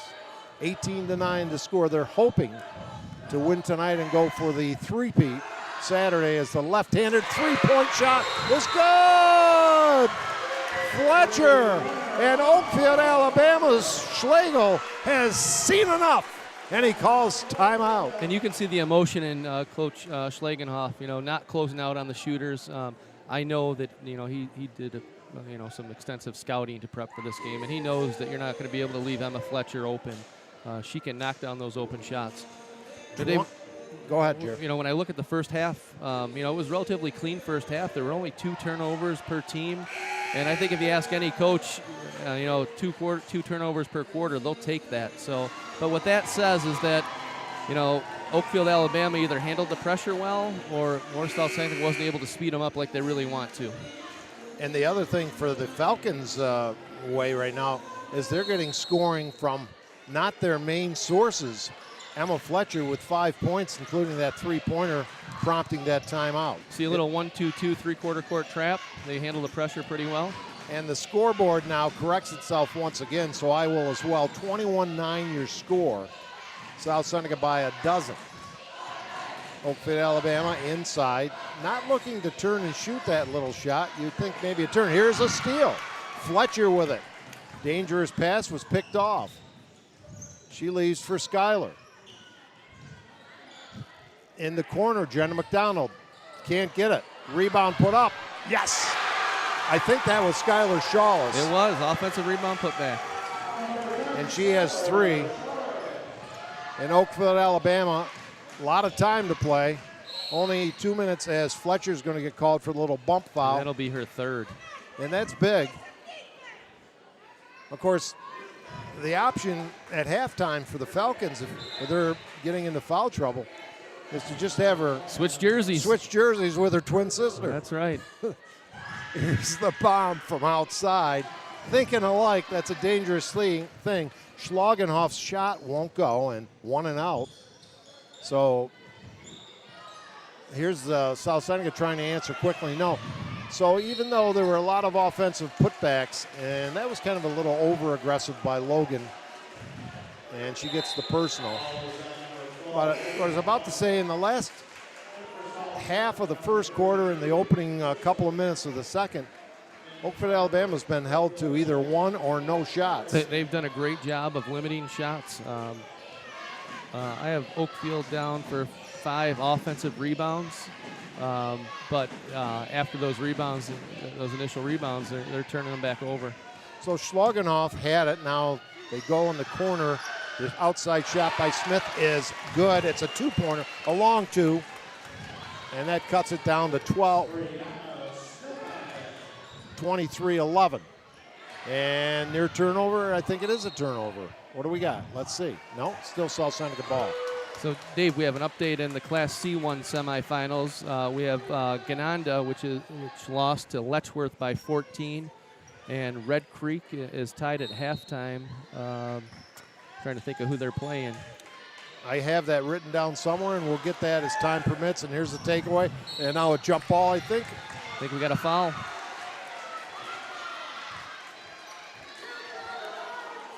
Red Creek is playing Notre Dame of Batavia. Tied at halftime. And again, we mentioned one of their players is playing, I guess, was going to be out. That is what was reported prior to the start of the first game. We don't know for certain. Here's the long shot. Nothing but the bottom of the net. Logan Shawless. That's her third trifecta of the contest with another bullseye. Then a near steal. She creates the turnover by getting in that passing lane. And Dave, back on that Red Creek halftime score, Isabella Wilbur is playing. She has 13 points at the half. Woo. Talk about what that score might look like in her absence. Kelsey Shawless, the senior, inside on a little pick and roll. Back now to Skylar. Over to Logan, right side. No. She was too close to the basket that time. Had her feet inside the three-point line. Driving, Oakfield, Alabama, can't score. Rebound, can't get it up. That was Smith. And Jade Parsons comes away with it. Oakfield, Alabama had two good scoring opportunities, but could not convert on either. Midway, second quarter, and a reach-in foul on Kylie Schlagenoff. That's a good call. She's got both hands on her, pushing the dribbler. And just like Bloomfield had that kind of look in their eyes at times, Jerry, you see some apparent doubt, even though it's early here, on some of the faces. And I think we had steps, or no, we had an illegal pick. I think that's a foul on Parsons. Yeah, you can see a little bit of panic in the Oakfield team, and you know what's more impressive is from the opening tip, you look at the faces of the South Seneca girls; they're stone cold. They're ready. Their two losses were to Alba and Wheatland Shiloh, both Class D schools. And another South, I will say the fouls are mounting up on South Seneca, so if Oakfield, Alabama can kind of hang around, the roster they may be facing in the second half could look a little different. Yeah, but you got to convert from the foul line. That's got to drive coaches just crazy, right? Absolutely. Right now, Oakfield's 1 for 5. Make that 1 for 6 on the game. And the rebound, the Lady Falcons. Logan Shawless, player of the game in the first half so far. One of them. There have been several for South Seneca, leading by 15. And a pretty good contingent of Oakfield, Alabama fans. And here's the takeaway. And nearly taken back. Button. Who's got the button? Fight, jump ball. Possession arrow, it'll stay with the number 1 seeded Oakfield, Alabama Hornets. Dave Barnick along with Jerry Anderson. Jim Sinicropi on the call earlier with Jerry in that really electric victory by Red Jacket over Bloomfield. Just inside the three-point line, the shot, no. Rebound, fought for, jump ball. Possession arrow, South Seneca. Yeah, that size difference is pretty significant, and even the so-called smaller players on the floor for Oakfield, Alabama are not small. Here's the bomb by Jenna McDonald, short, and it's 1 and out for the Lady Falcons, and then stolen and laid up and in by Jenna McDonald. Cat-like quickness by Jenna. Yeah, she forces a quick three, but comes back and recovers, steals the outlet pass, and lays it in. The bomb from outside won't go by Oakfield, Alabama's Porter. And what do we got? A foul called against South Seneca as Heather Mott didn't agree, but that is the call. And second on Jade Parsons. Might not be a bad idea to give her a little breather here, Jerry. What's the coaching thought on that? Yeah, so 2 fouls in the second quarter. I'm as a coach, I'm taking her out of that game. We don't need to pick up her 3rd foul, especially with a big lead. That's right. Maybe if it was the other way around, you're a little more desperate. And she does get the rebound off the second missed free throw. Driving McDonald splits the gap and lays it up and in as she shifted gears and is taking it to the Hornets.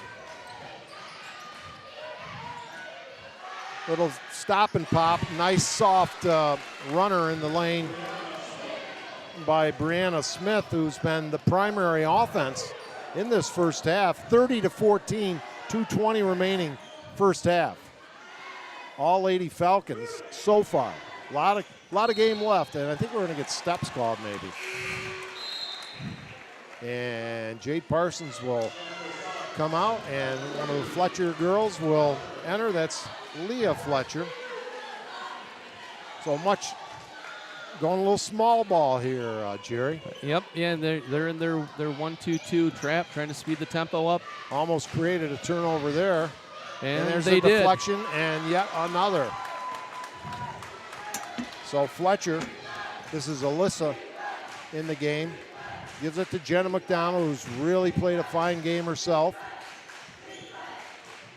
Here's the shot by Skylar, won't go, and it's 1 and out for South Seneca.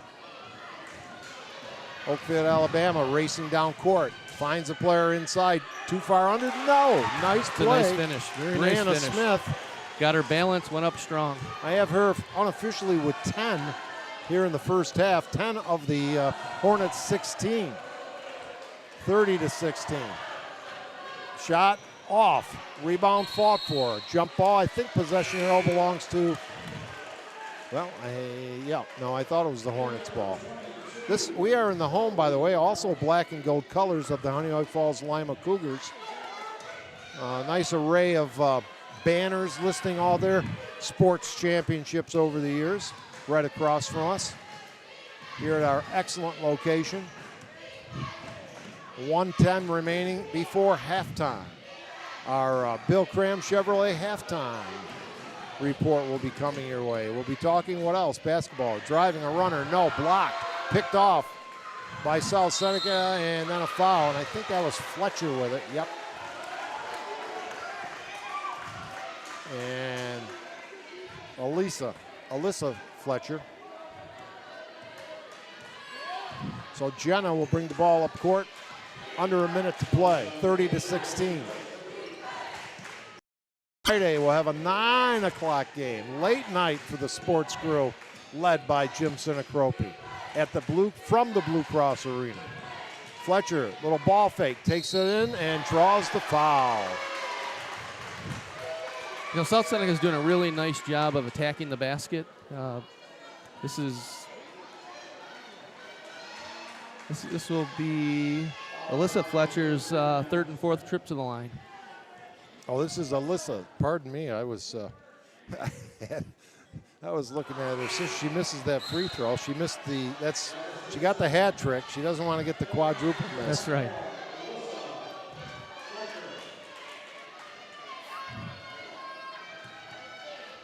So a difference of about 5 seconds in the game clock from the shot clock. The shot is missed again. So 0 for 4 from the line for Alyssa. And here come the Hornets trying to set up and secure a good shot here. Down 14. And tough pass, got through. Air ball, may have been deflected, I couldn't quite see, but picked off as Logan Shawless with the ball. Gets it to Fletcher, looks for help, finds Jenna, and she gets fouled.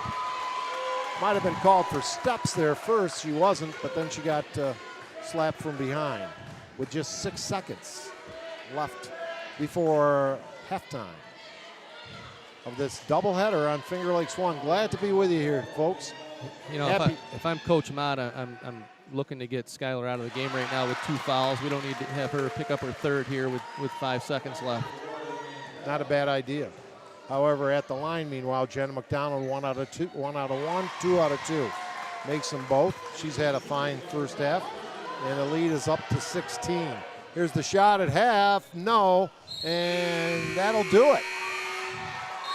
South Seneca has doubled the score of the Oakfield, Alabama Hornets. Not an overwhelming type of margin to overtake, but still They got a lot of work to do at halftime in the final 2 quarters. 32-16 at the half. We'll be back with more after this timeout. FingerLakes1.com's live coverage of Wayne Finger Lakes High School basketball is brought to you thanks to the support from Finger Lakes Partners. Insurance for your life, home, auto, and future. Trust someone who lives in your community. With offices in Geneva, Waterloo, and Victor, visit Finger Lakes Partners online at fingerlakesinsurance.com. Ferrara Lumber and Building Supplies. Ferrara Lumber has been a fixture in the Seneca Falls area for almost 60 years. Start planning your next home improvement project at ferraralumber.com. Ferrara Lumber, supporting local high school athletes since 1959. Finger Lakes Construction Company is the #1 post-frame builder in New York State, providing complete building packages for a wide range of construction, including personal garages, commercial office complexes, municipal, equestrian, agricultural, dairy facilities, pole barns, and more. Visit them online at fingerlakesconstruction.com. The It's a Wonderful Run 5K Committee. It's a winter run like no other. Check out race videos, sign up for the next race, and learn how to get involved in the most popular holiday run around at itsawonderfulrun5k.com. Red's Place, serving great lunches daily in downtown Seneca Falls. Daily specials, soup, and the best sandwiches in town. Check out their Facebook page for daily specials and their full menu. Next time you head out to see a movie, make it at the Omen Theater at downtown Lyons. You'll love relaxing in the modern, renovated theater that has the old-fashioned charm and character of the original house, first opened in 1915. See what's playing this week at omentheater.com. Penny's Place Family Restaurant, located on 5 and 20 in the Liberty Plaza between Seneca Falls and Waterloo. Well known for their large portions and home-cooked meals, a large selection of breakfast items, and everything from burgers, salad bar, and wraps for lunch. If you want a great meal while pinching a penny, come to Penny's Place. Jimmer's Auto offers a full inventory of late model cars, trucks, and minivans.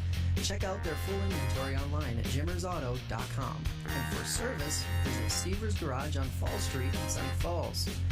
Jimmer's Auto and Seaver's Garage, strong supporters of local high school athletes for over 40 years.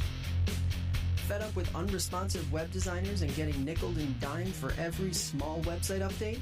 Call FingerLakes1.com at 315-712-0104 and take control of your web presence.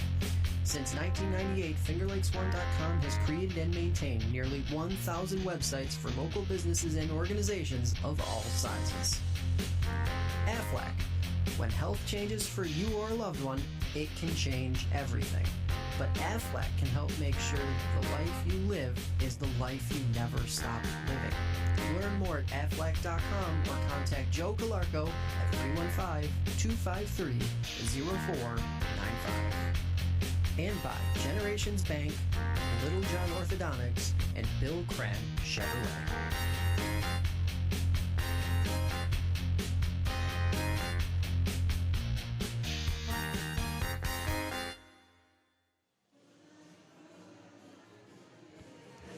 We are at halftime, and first half, Jerry Anderson, the great former athlete from Miners Academy and current outstanding coach for the Lady Blue Devils. You don't hear you hear more Lady Falcons. You just say Blue Devils more. But anyway, successful coach for Miners, and first half dominated by South Seneca. Yeah, extremely impressed with South Seneca. Specifically with their half-court sets and taking care of the ball. They had 4 turnovers for the half. They're more of an up-tempo team. They like to score off of their defense, and I bet you, 30 of their points were in their half-court set. Yeah, that part of their game I didn't catch a lot of early season games, but from all accounts has really improved, and certainly tonight. And Skylar hasn't scored that much. She's the leading scorer and the leader of the team, the senior captain. But younger sister Logan has more than made up for it, as has Jenna. You got a couple telling stats there. Logan has come out and not played like an underclassman. She's got that stone cold face, and she's playing like a senior. She came out with 11 points in the first half, 5 rebounds. Jenna McDonald's got 9 points, 2 steals, 2 assists. And let's not overlook what Skylar does out there, right? She may only have 3 points on the night, but she's got 4 rebounds, a couple of assists, block shots, no turnovers, which is key. She is the steadying influence, regardless of point totals. Exactly right. Now, before you answer this question, I want to say, respond to someone that I received a text from during that timeout. But I want to get your perspective. What are you saying in each locker room if you're in their coaching? But while you're thinking about that for 1 second, I really appreciate the fact that former tremendous athlete from South Seneca and now at SUNY Geneseo, Emily Varnway, checked in saying she's enjoying the game and the broadcast. And certainly she was another one of those players that opposing coaches were glad to see graduate. Oh, absolutely. I mean, I loved watching her. I hated coaching against her. Right? Yeah, a 2-time state just athlete. Really unique in the athleticism that she brought to the game with her size. So we're wishing her the best of luck in college, but I'm thankful that I didn't have to play her again this year. Just tremendous. So let's start with the obvious. Oakfield, Alabama, in some trouble. Number 1 seed, 32-16. They're down. What are you telling the kids? Well, I would be looking to try to push the tempo for Oakfield as well, and that may not, be their strength, but 4 turnovers for South Seneca. I got to get them to turn the ball over. They're executing too well in the half-court set to make it a half-court game. So on the offensive end for Oakfield, Alabama, I really think that they need to use the high post and short corners a little bit. South Seneca is in their 1-2-2 quarter court trap, really token pressure, but falling into a soft 1-2-2. And, the high post seems to be open, but they're really catching the ball and looking to kick out for the 3 more than attacking the rim. And with their leading scorer, Brianna Smith, has 11. She has 11 on 5 shots, right? So, she's productive when she touches the ball, very efficient. So I want to get her touches, as well as, the low post. And you want, if you're South Seneca, I would think, Jerry, you would want them to maintain their aggressive nature, but at the same time, not commit the foolish fouls, because the foul situation is one area that could be a problem. That's the one thing that if I were Coach Mott, I'd be addressing, right? One of the game changers is not having your players on the floor, right? So we've got, I have Emma Fletcher down with 3, Skylar Chalice has 2, and Jade Parsons has 2 or 3. So I think Jade has 2. Okay. But we'll know probably as things progress.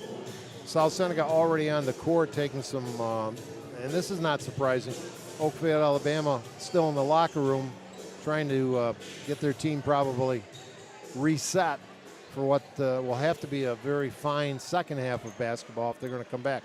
Friday night, as we mentioned, it's Lions taking on Perry in the boys' final at 9 o'clock. Saturday, the finals girls games from Rush Henrietta, and Jim will be calling that one. Hopefully, from my perspective, South Seneca will be there. They're halfway home to getting there, and they'd be going for their 3rd consecutive championship. And I don't know if you knew this, Jerry.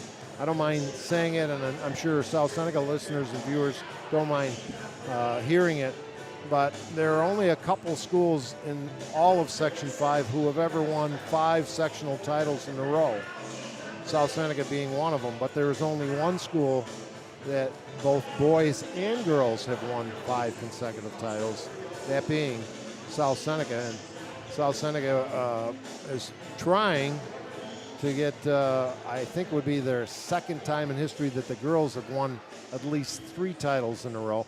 Still got their work cut out for them. Absolutely. Including, as we saw tonight, a very confident, aggressive, skilled Red Jacket team, which is awaiting the winner. Yeah. And those 2 teams split in the regular season this year. Yeah, if we can get that far, we got another half of basketball to play, but that's an intriguing matchup. I think they really enjoy playing similar styles. Again, I don't know that this is the style of play preferred by South Seneca, but they're doing it very, very well tonight. And just wanted to say, Skylar, the only returning starter from last year. We said hello to Emily. I don't know if they're watching or listening, but of course, I think it'd be worthy or noteworthy for me to mention the other starters who graduated a year ago: Bailey Mingus, Mackenzie Kenyon, and Kelsey Shawless. So don't want to leave anybody out. Got to keep everyone happy. Of course, you know Roger Clemenson, I'm sure. Absolutely. And as I've said before, as long as he has grandchildren playing on the court, South Seneca's in business. Yeah, just tremendous genes there in the family. So, and has your son made his mind up on what's happening next in his career? He hasn't. He's looking at a few schools. He'd like to play at the next level, but he hasn't made that decision yet. So it'll be a little empty, a little quieter in the Anderson household for sure. It should be. 32-16, second half just underway. South Seneca with it, driving the lane, and missing was Shawless. And here comes Oakfield, Alabama. Could use a good start, and hustling back with a good defensive play. It looked like the Hornets had a break, but Jenna McDonald knocked it out of bounds. Great hustle back. And we'll see if we see any changes. Working the perimeter. Oakfield, Alabama driving, taking it strong and getting the roll. And yes, it counts. The basket by Kylie Schlagenoff. And that's really the way both halves started. And the first half, or the opening score of the game, was Brianna Smith's three-point play. And teammate Kylie equals that. The lead's still at 13. But you didn't want that to go the other way if you're Oakfield, Alabama, already trailing by 16 to open the half. Schuyler looking for an opening, dishes off to Fletcher. It's the same starting five in the second half that opened the game, and Jenna McDonald with a great move and the crossover step. And 34-19, she's in double figures. Unofficially with 11 is what I have. Correct, I'm with you. And the basketball coming just a few years ago. Jerry Anderson would have retrieved that basketball. I would have pulled a muscle if I went after that one. Your number one job is to protect me, by the way, Jerry. All right, I got you. Keep me safe. 34-19, South Seneca with the basketball. Opening minutes as a floater doesn't get the roll by Jenna. The rebound, Oakfield, Alabama. And the pressure defense continues, and there's a steal. Can't like quickness. Jenna McDonald shifts gears, and the left-handed layup is good.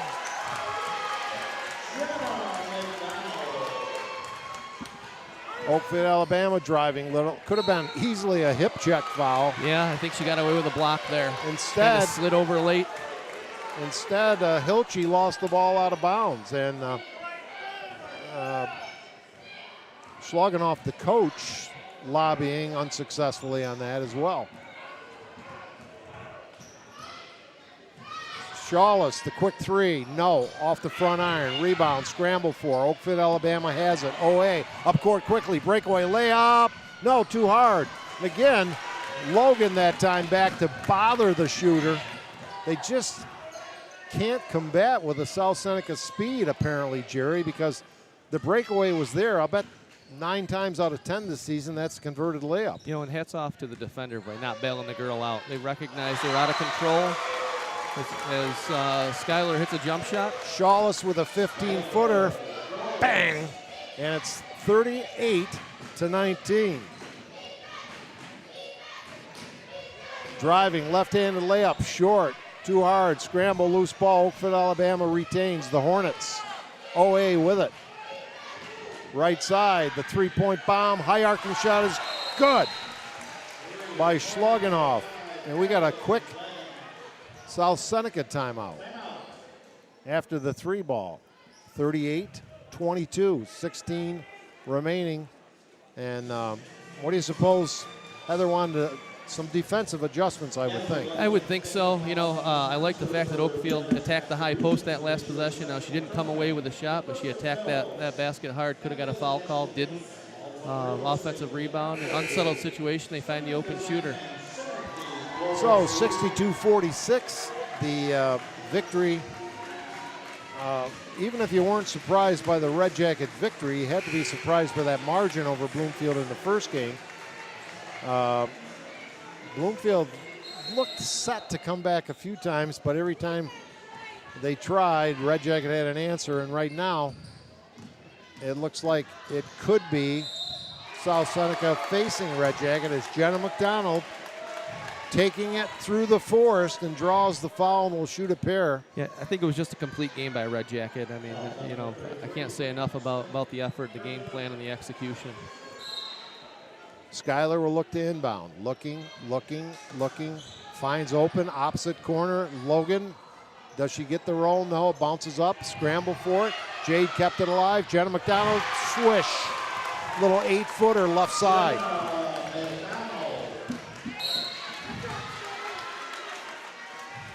And it's 40-22.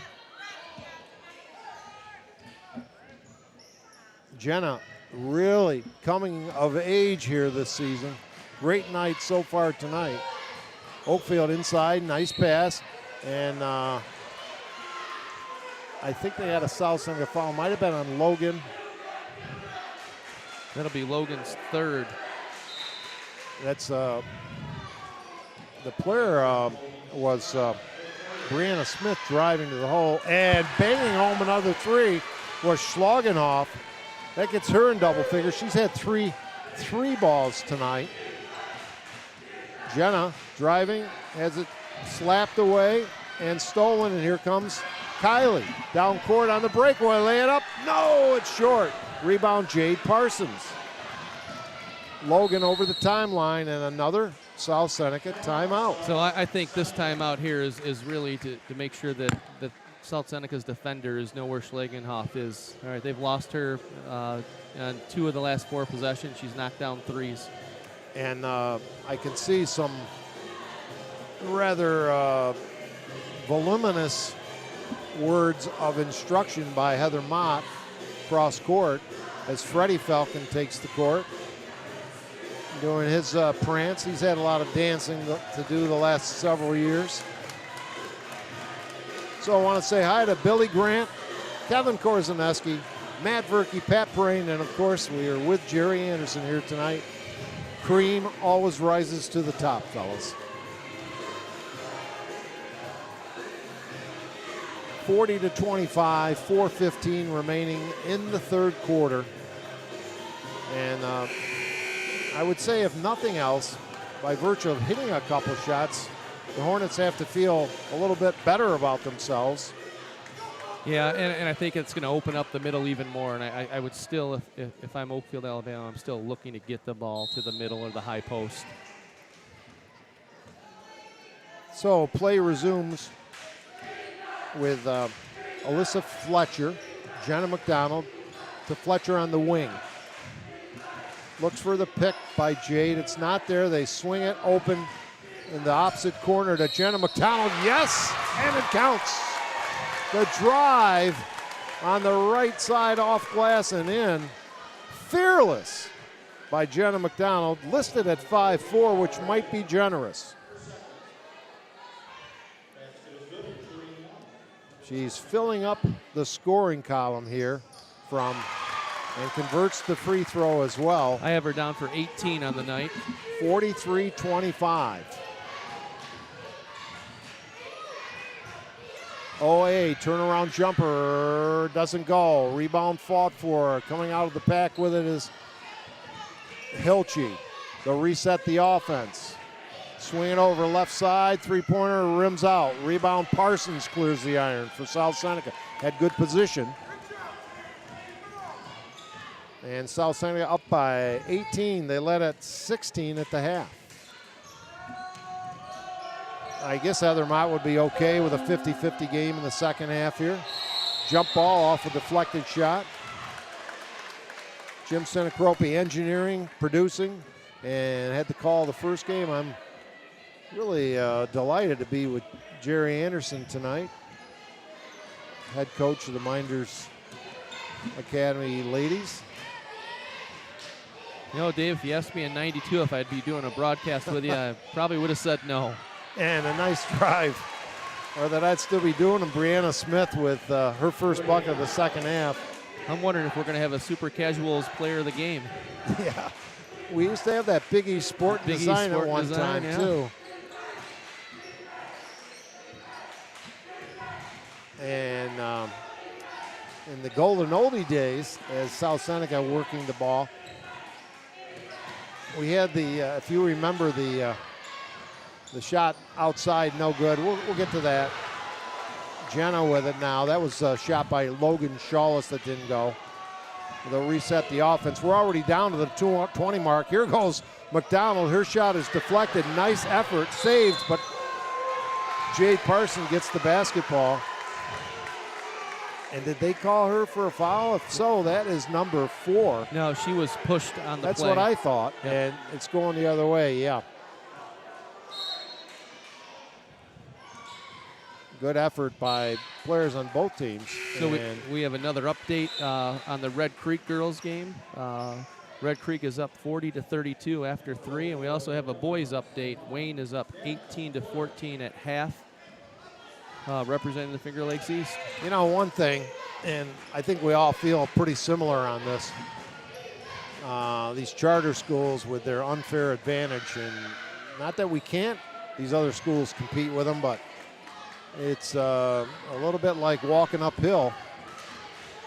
Yeah, we had a little conversation about that in the first game. It is unfair, and it's a tough situation to be in a bracket that has a loaded private school. Here's the bomb, won't go by Schuyler. Rebound Parsons, she gets absolutely annihilated inside, no whistle. And now Schuyler goes for the steal and collides and gets, well, I think it'll be her third personal.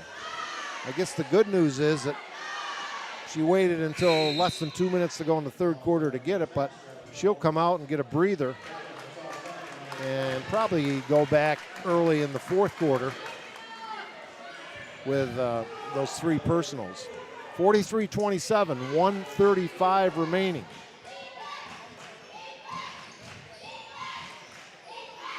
Oakfield, Alabama, little 17-footer, won't go. Rebound, Parson clears the irons. Yeoman effort, off the board, second half breakaway. Jenna McDonald gonna take it to the hole, no, but a foul. Hustling down to defend her was Michaela Hilchey, didn't like the call. What I kind of like about that, Jenna stayed in control rather than forcing it too quickly. She did a nice job of attacking the basket, gets to the line. And hits the first, she'll have another. And if our stats are right, that would give, if successful, 20 on the night. Second shot, no good. And saved, but taken away by the Hornets. And then stolen back. Shawless, lay it up and in. And Oakfield, Alabama has seen enough and calls a timeout. So we're not going to have our Franklin House player of the game. Do you remember that establishment before it burned in Waterloo? I don't. That was before great my Italian food. Paul Hellstrom, and he'd give out a free meal to the player of the game. Nice. Not a bad deal. Not a bad deal. A lot of good memories there, and Jerry Anderson not only made some of those memories, still creating them, this time in a different role as coach. South Seneca, though, just 1 minute and 14 and a quarter away from advancing to the third straight final, leading by 19. Again, the difference, I think, as much as any, is the speed and quickness. That's been obvious. It is, and I go back to just the emotion on the girls' faces of South Seneca. You know, they're not rattled from the tip. You know, they've come out and they were composed. If something didn't go their way, you didn't see their heads hang. Right, they got back on defense or kept playing. And even though it's just 1 minute and 14 left, Coach Schlagenoff felt the need to call a timeout near steal, pressure. We got a little trap here. I think that's a 1-2-2 trap, perhaps. But anyway, Oakfield, Alabama gets it inside, can't convert the layup. I think that was Schlagenoff. Rebound, no good. Up again, no, but a foul. And May have been Logan Shawless on the personal. We'll see. So they're doing what they know to do, using their size, banging the boards. Parsons has done a nice job, particularly in this third quarter, of holding up her end on the rebounding side. She has. I have her down for 10 rebounds for the game. She's done a nice job of controlling the boards. Brianna Smith makes the first free throw. She'll get another. The lead, 16 at the half. It's 18 now. Make it 17 as Brianna Smith with a fine game. She is only a sophomore for the Hornets. She is going to be tough down the road. McDonald to Fletcher, rims the hole. No, Another Parsons rebound. gets it. Was going to pass it out. Said, I'm open. Turns around, lays it in. She wanted us to keep talking about her. Gets her third field goal. Smith at the foul line. One dribble. Left corner shot by Redding. Doesn't go. Rebound. No. Partially blocked by Parsons, who kind of an excuse me rejection, as she didn't want to pick up her fourth foul. I think she has 3. Maybe 2. I can't recall now with certainty. Open shot, baseline, corner shot is good. That's the third time they've run that play, and she's knocked that down. So Coach Mott is not happy that they're not closing out on the shooter. 3 trifectas in the third quarter for Schlagenoff, and a steal by Oakfield, Alabama. A rare steal. Coming back the other way. Down 16, and it goes out of bounds to South Seneca with just 2.7 seconds left in the quarter.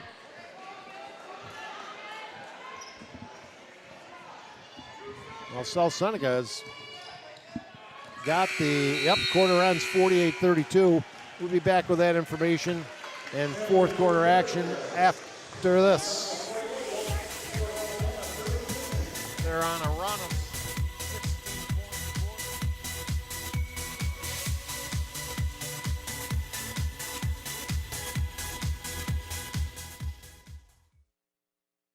Federal loans not enough to cover the cost of your college education?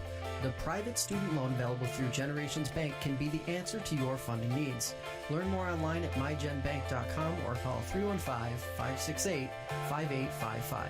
Generations Bank, with locations in Auburn, Farmington, Geneva, Phelps, Seneca Falls, Union Springs, and Waterloo. Be sure to check out their mobile banking app or visit them online at mygenbank.com.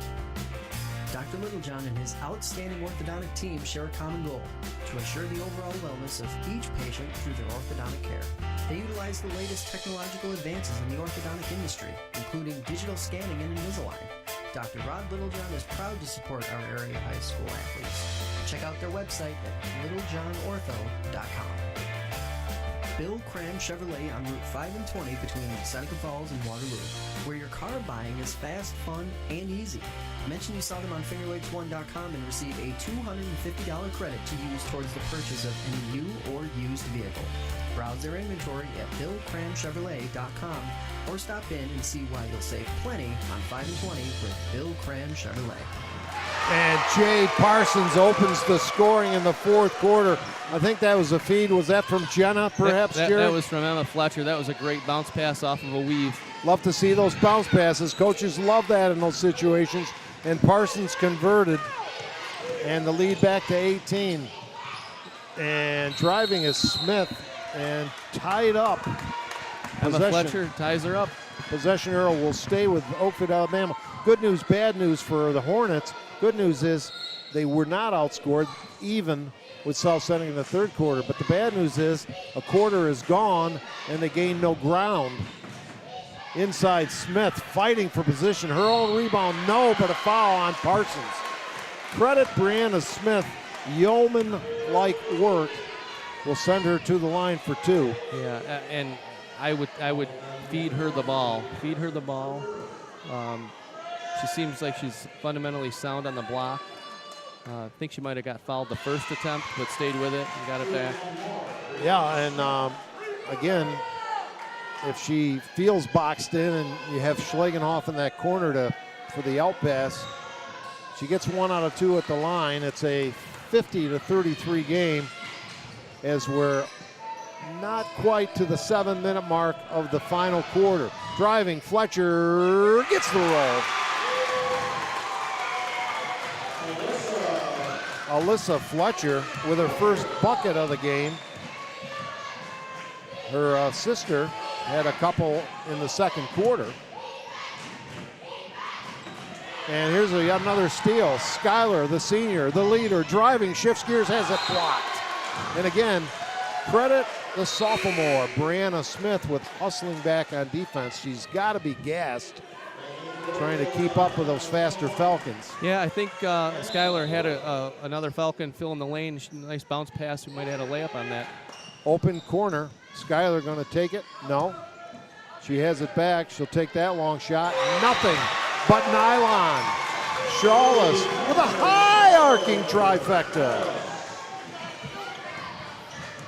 And it's 55-33. The number 1 seed, Oakfield, Alabama, in all kinds of trouble, and then they lose it. A team that was 18-2, I believe, coming into this. Driving is Fletcher, no, but a foul almost went in. I would have to think, Jerry, that these younger, less experienced Falcons, with this kind of tournament play, have to be getting renewed confidence with this type of performance. You know, with the experience and then, you know, having a successful experience, it just builds confidence. And they're not stopping the game now, but if Alyssa Fletcher converted on the free throw, that was that large cheer you heard, and she hits 2 out of 2. 57-33.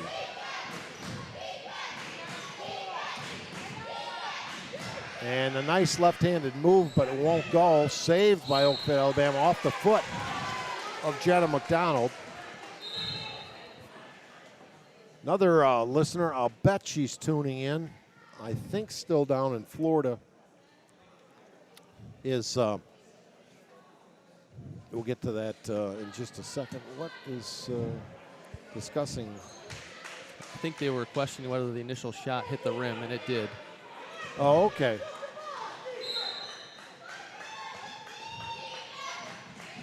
Inbounds, that's Smith. Zips it inside and unable to convert. Now she does. And that was Hilchey, who has been pretty quiet, gets the field goal and a chance to convert the three-point play.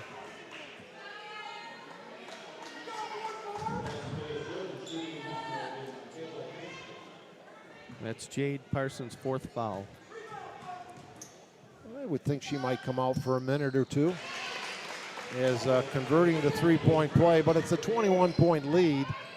Pressure, you have no choice but to press. Breaking it, Parsons inside, no. Rebound fought for, Fletcher, no. She keeps the ball, tries to pass it to Parsons.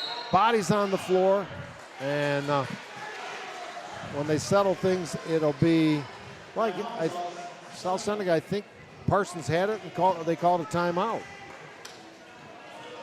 Heady play. She's had the ball sitting down on the floor and used one of her timeouts.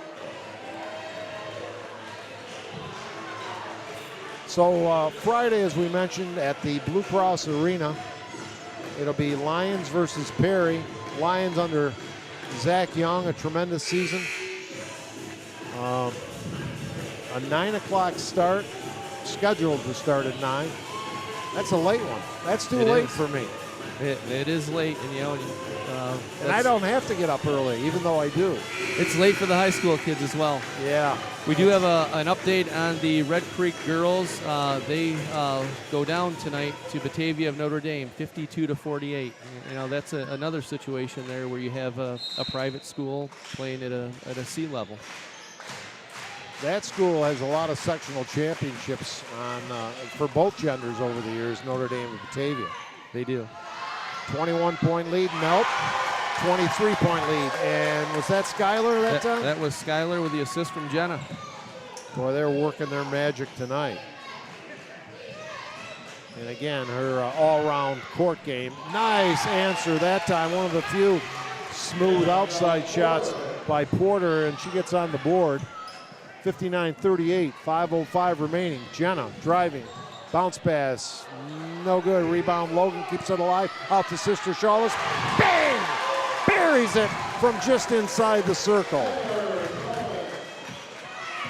61-38.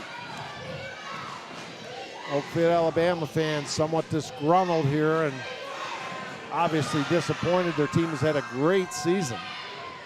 And the rebound off the miss by South Seneca, and then Fletcher gets horse-collared a little bit. I don't know if we have a bonus yet. I don't think so. Not yet.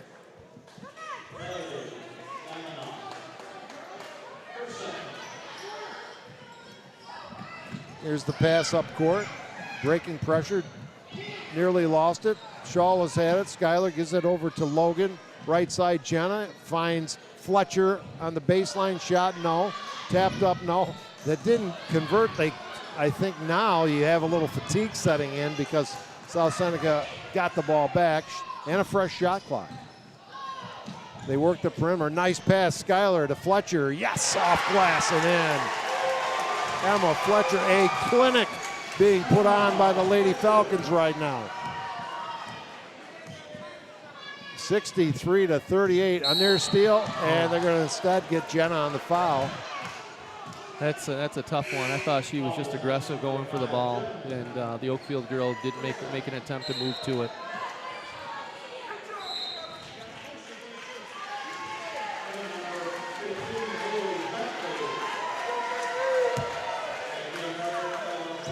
So Oakfield, Alabama down by 25, and really about the only thing in doubt now is the final score. Here's a shot, no, but a South Seneca foul will set. They'll send Lauren Redding to the line. There was a big cheer in that first game when Braylon Scott fouled out. She was the leading scorer in the league this year in the Finger Lakes West. And you will get a chance to listen and then view South Seneca taking on Red Jacket in the finals at Rush and Red. I don't think it's too early to call it at this point unless something really crazy happens. 2 free throws made by Redding.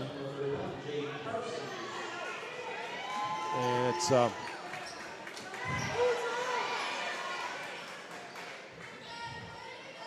Logan will inbound against pressure to Jenna McDonald, back to Logan. They play catch with it now over the timeline. That's Fletcher. She may have stepped on the sideline, did she? Was there a foul? They called a foul.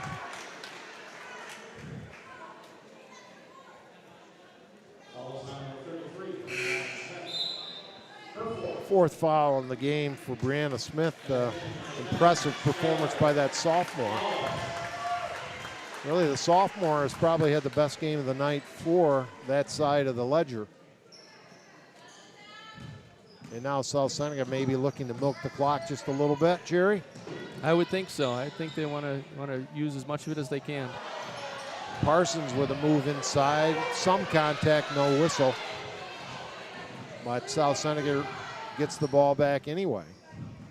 And no big hurry. Not really stalling, but working the offense. And now Parsons gets fouled and will go to the line. And that will be it for Brianna Smith. Well, she deserves a good round of applause. She has played her heart out. She will be back for many more glories for the Hornets of Oakfield, Alabama. And –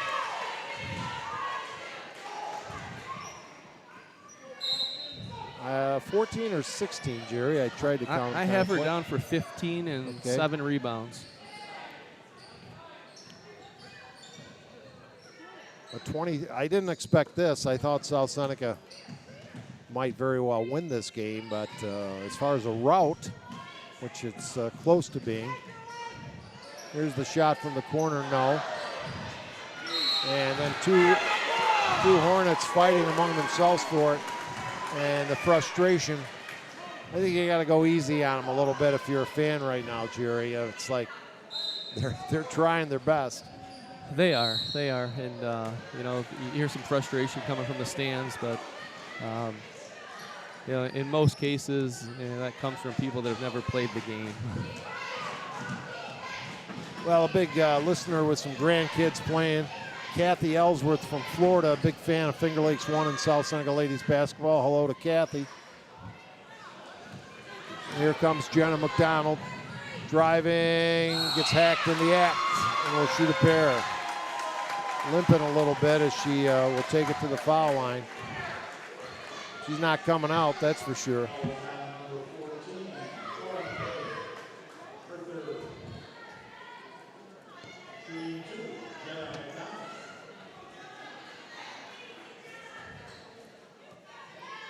Official hands her the ball. We're 2:30 away from our Dr. Rodney Littlejohn Smiles with Styles postgame show. Trying to get that elusive 20th point and can again. Rebound Parsons, yes. Double figures for Jade now with 10.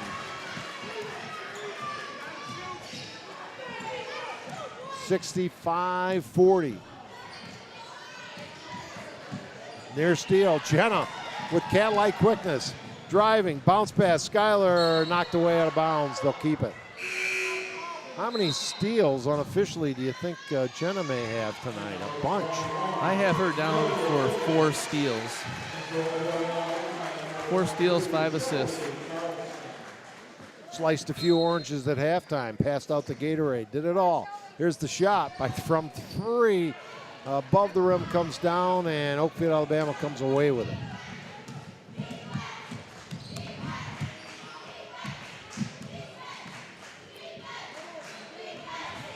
Here's the bomb, trying to answer, swish. Lauren Redding, her first field goal. McDonald crosses the timeline. Big girl, Jade with it, the 6-footer, the junior, she'll be back for another year. Firing it up, no. That was actually into the game shooting. Her first try was Haley Bentley. And knocked out of bounds, it'll be Hornet basketball. 1.5 remaining.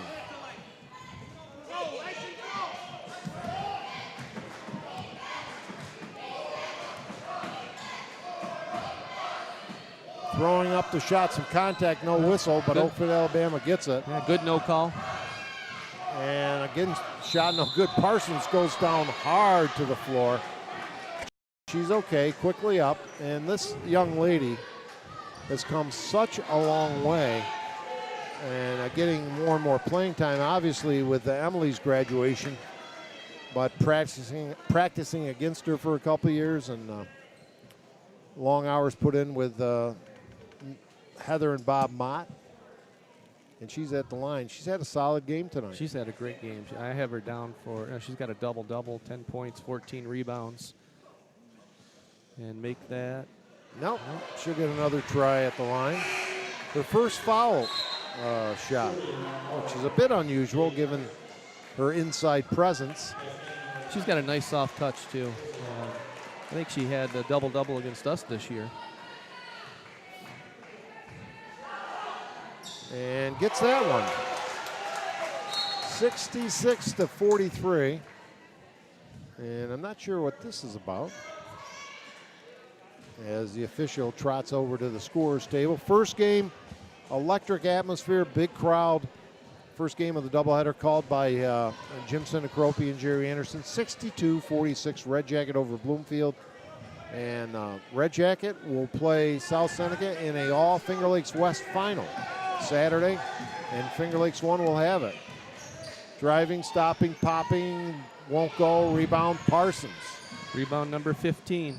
Wow, huge game by Jade.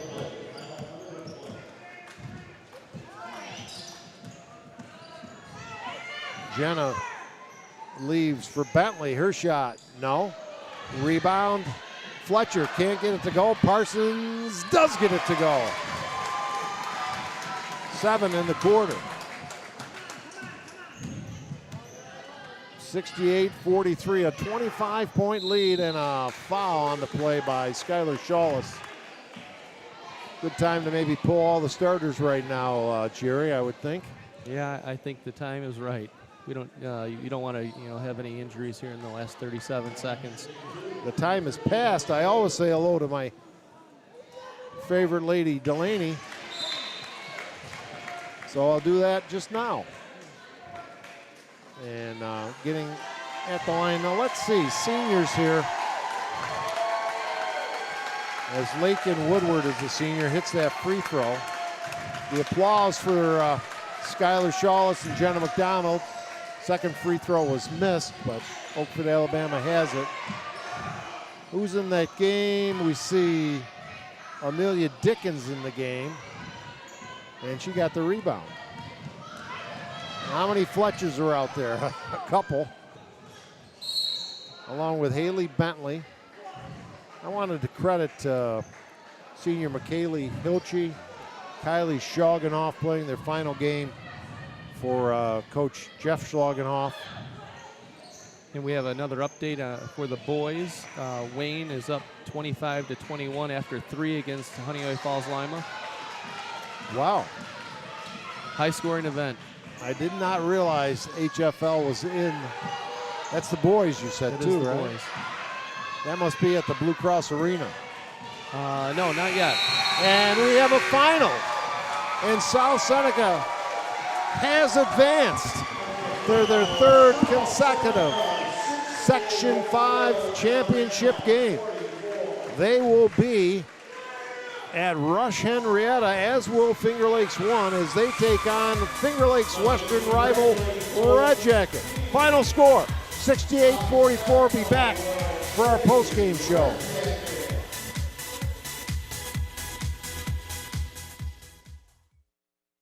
FingerLakes1.com's live coverage of Wayne Finger Lakes High School basketball is brought to you thanks to the support from Finger Lakes Partners.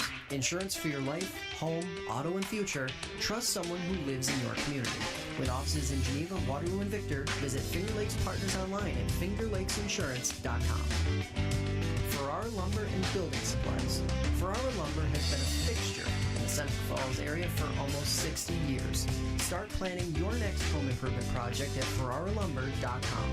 Farrar Lumber, supporting local high school athletes since 1959. Finger Lakes Construction Company is the #1 post-frame builder in New York State, providing complete building packages for a wide range of construction, including personal garages, commercial office complexes, municipal, equestrian, agricultural, dairy facilities, pole barns, and more.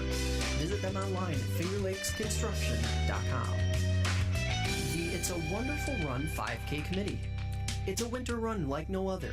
Check out race videos, sign up for the next race, and learn how to get involved in the most popular holiday run around at itsawonderfulrun5k.com. Red's Place, serving great lunches daily in downtown Seneca Falls. Awesome daily specials, soup, and the best sandwiches in town. Check out their Facebook page for daily specials and their full menu.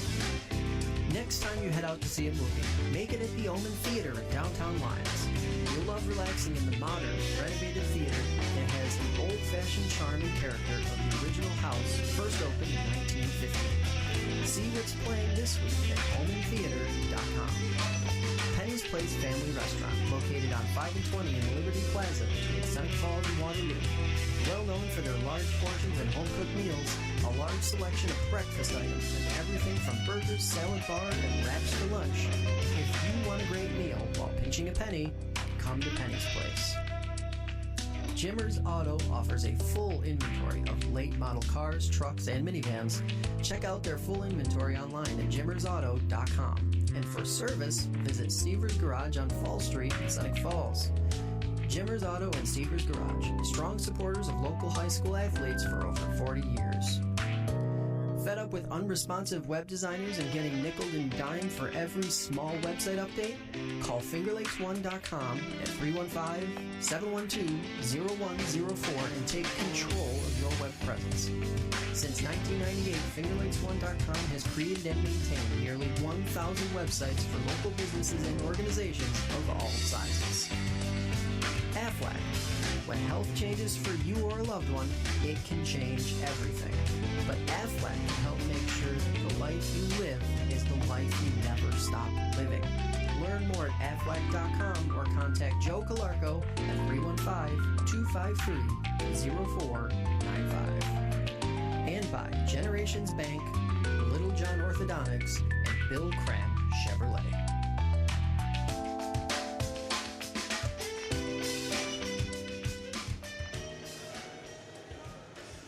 We are wrapping up a tremendous contest by the South Seneca Lady Falcons, a 68-44 thrashing of the #1 seeded Oakfield, Alabama Hornets.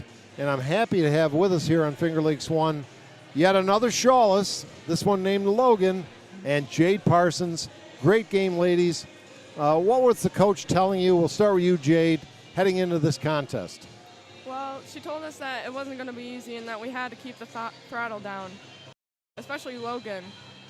She had to go to the basket strong. We all had to, or else we wouldn't get any fouls called for us. Well, Logan, you had a tremendous start, and you know we were having a hard time deciding which of the Lady Falcons should we talk to, because Jenna was tremendous, Skylar, your older sister, little sister last year, big sister this year, always the leadership qualities on the court. But you guys did keep, indeed, your foot to the metal to the pedal to the metal, right? Mm-hmm. Right. So, what's it like playing varsity ball and your first opportunity in the sectionals? Well, it's definitely a lot different from JV, a lot more competitive, and I always have Skylar yelling at me for something. But and you are not the youngest sister. There's one more. Am I correct? Yep. Her name would be Chloe. And what grade is she? 8th grade. So. And her basketball skills? Well, she's very short, but she really takes it hard, and it's really impressive. Oh. So now you guys are on to a team you both know very well, the Red Jacket, who is on fire tonight. You split with them in the regular season. Your thoughts on that contest? We just got to get the rebounds offensively and defensively, and we have to push at them, and we have to go at them hard, or else we're not. They played really well tonight, didn't they, Logan? Yeah. And yeah. but I'm sure you're not going to back off, and you're looking forward to the contest this Saturday at Rush Henrietta. Yep. Well, it's been a long night for the broadcasting crew. We're delighted. I hope you guys can bring home the trifecta to South Seneca. Tremendous effort by you and your teammates. Thank you for joining us. Hello to Grandpa Jim, and my best wishes for continuing this postseason run that has been outstanding. Thanks for joining us on Finger Lakes One, Logan Shawless and Jade Parsons. Thank you. Yep. And of course, while some of the, yeah, we're all set. Logan has only a freshman and then a sister a year younger. So nice to have those girls with us. Quick thoughts, Jerry, as we wrap it up.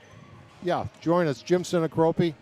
We'll do a little quick three-way here. Sure. Jim, I didn't know. I thought South Seneca could win. I didn't expect this type of domination. No, I've come to expect it, especially in the postseason. I love watching the Lady Falcons play. It seems like, they're going to play. They could play into March again. They're going to play into March again this year. A lot of people thought they'd be down this year, losing so much, but Coach Mott does a great job, and it's a true dynasty. And I wouldn't count these girls out at getting back to the state Final Four. Yeah, you mentioned that on the phone to me yesterday. I don't know what the Buffalo region looks like, and they're a long way from that. And Red Jacket's going to have a lot to say about that too, Jerry. Yeah. They look pretty confident tonight. Yeah, I think that's going to be a really difficult game, right? Anytime you play a team 3 times in the year and you've split with them, right? That game can go either way. But tonight I was just really impressed with the type of game that South Seneca played and won this convincingly. This was primarily a half-court game for 2.5, 3 quarters of the game. So if they can execute their half-court sets as well as get their defense clicking, where they really force turnovers and score off the defensive end, this team is very difficult. Yeah, they had 4 players in double figures, led by Jenna McDonald's 19 points, 14 for Skylar. Again, she just does her business. She leads, she passes, she controls the offense, she keeps the poise. Logan had her sister Logan 11 and Jade Parsons 16 boards with her 13 points. She keeps coming on.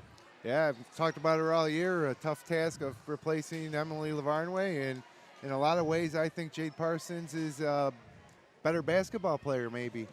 Then, yeah, we'll let Heather come in, and then you guys can wrap it up. Okay? Or no, she's going to talk to the Spaz man. Okay, that's good. That's fine. We'll get her next game. Next game, and keep the season alive for me, will you, Jim? Yeah, well, A great night for the Finger Lakes West tonight, and it'll be a great final for the Finger Lakes West on Saturday. And, of course, we also are going to have the Mid-Lakes girls at 5 o'clock.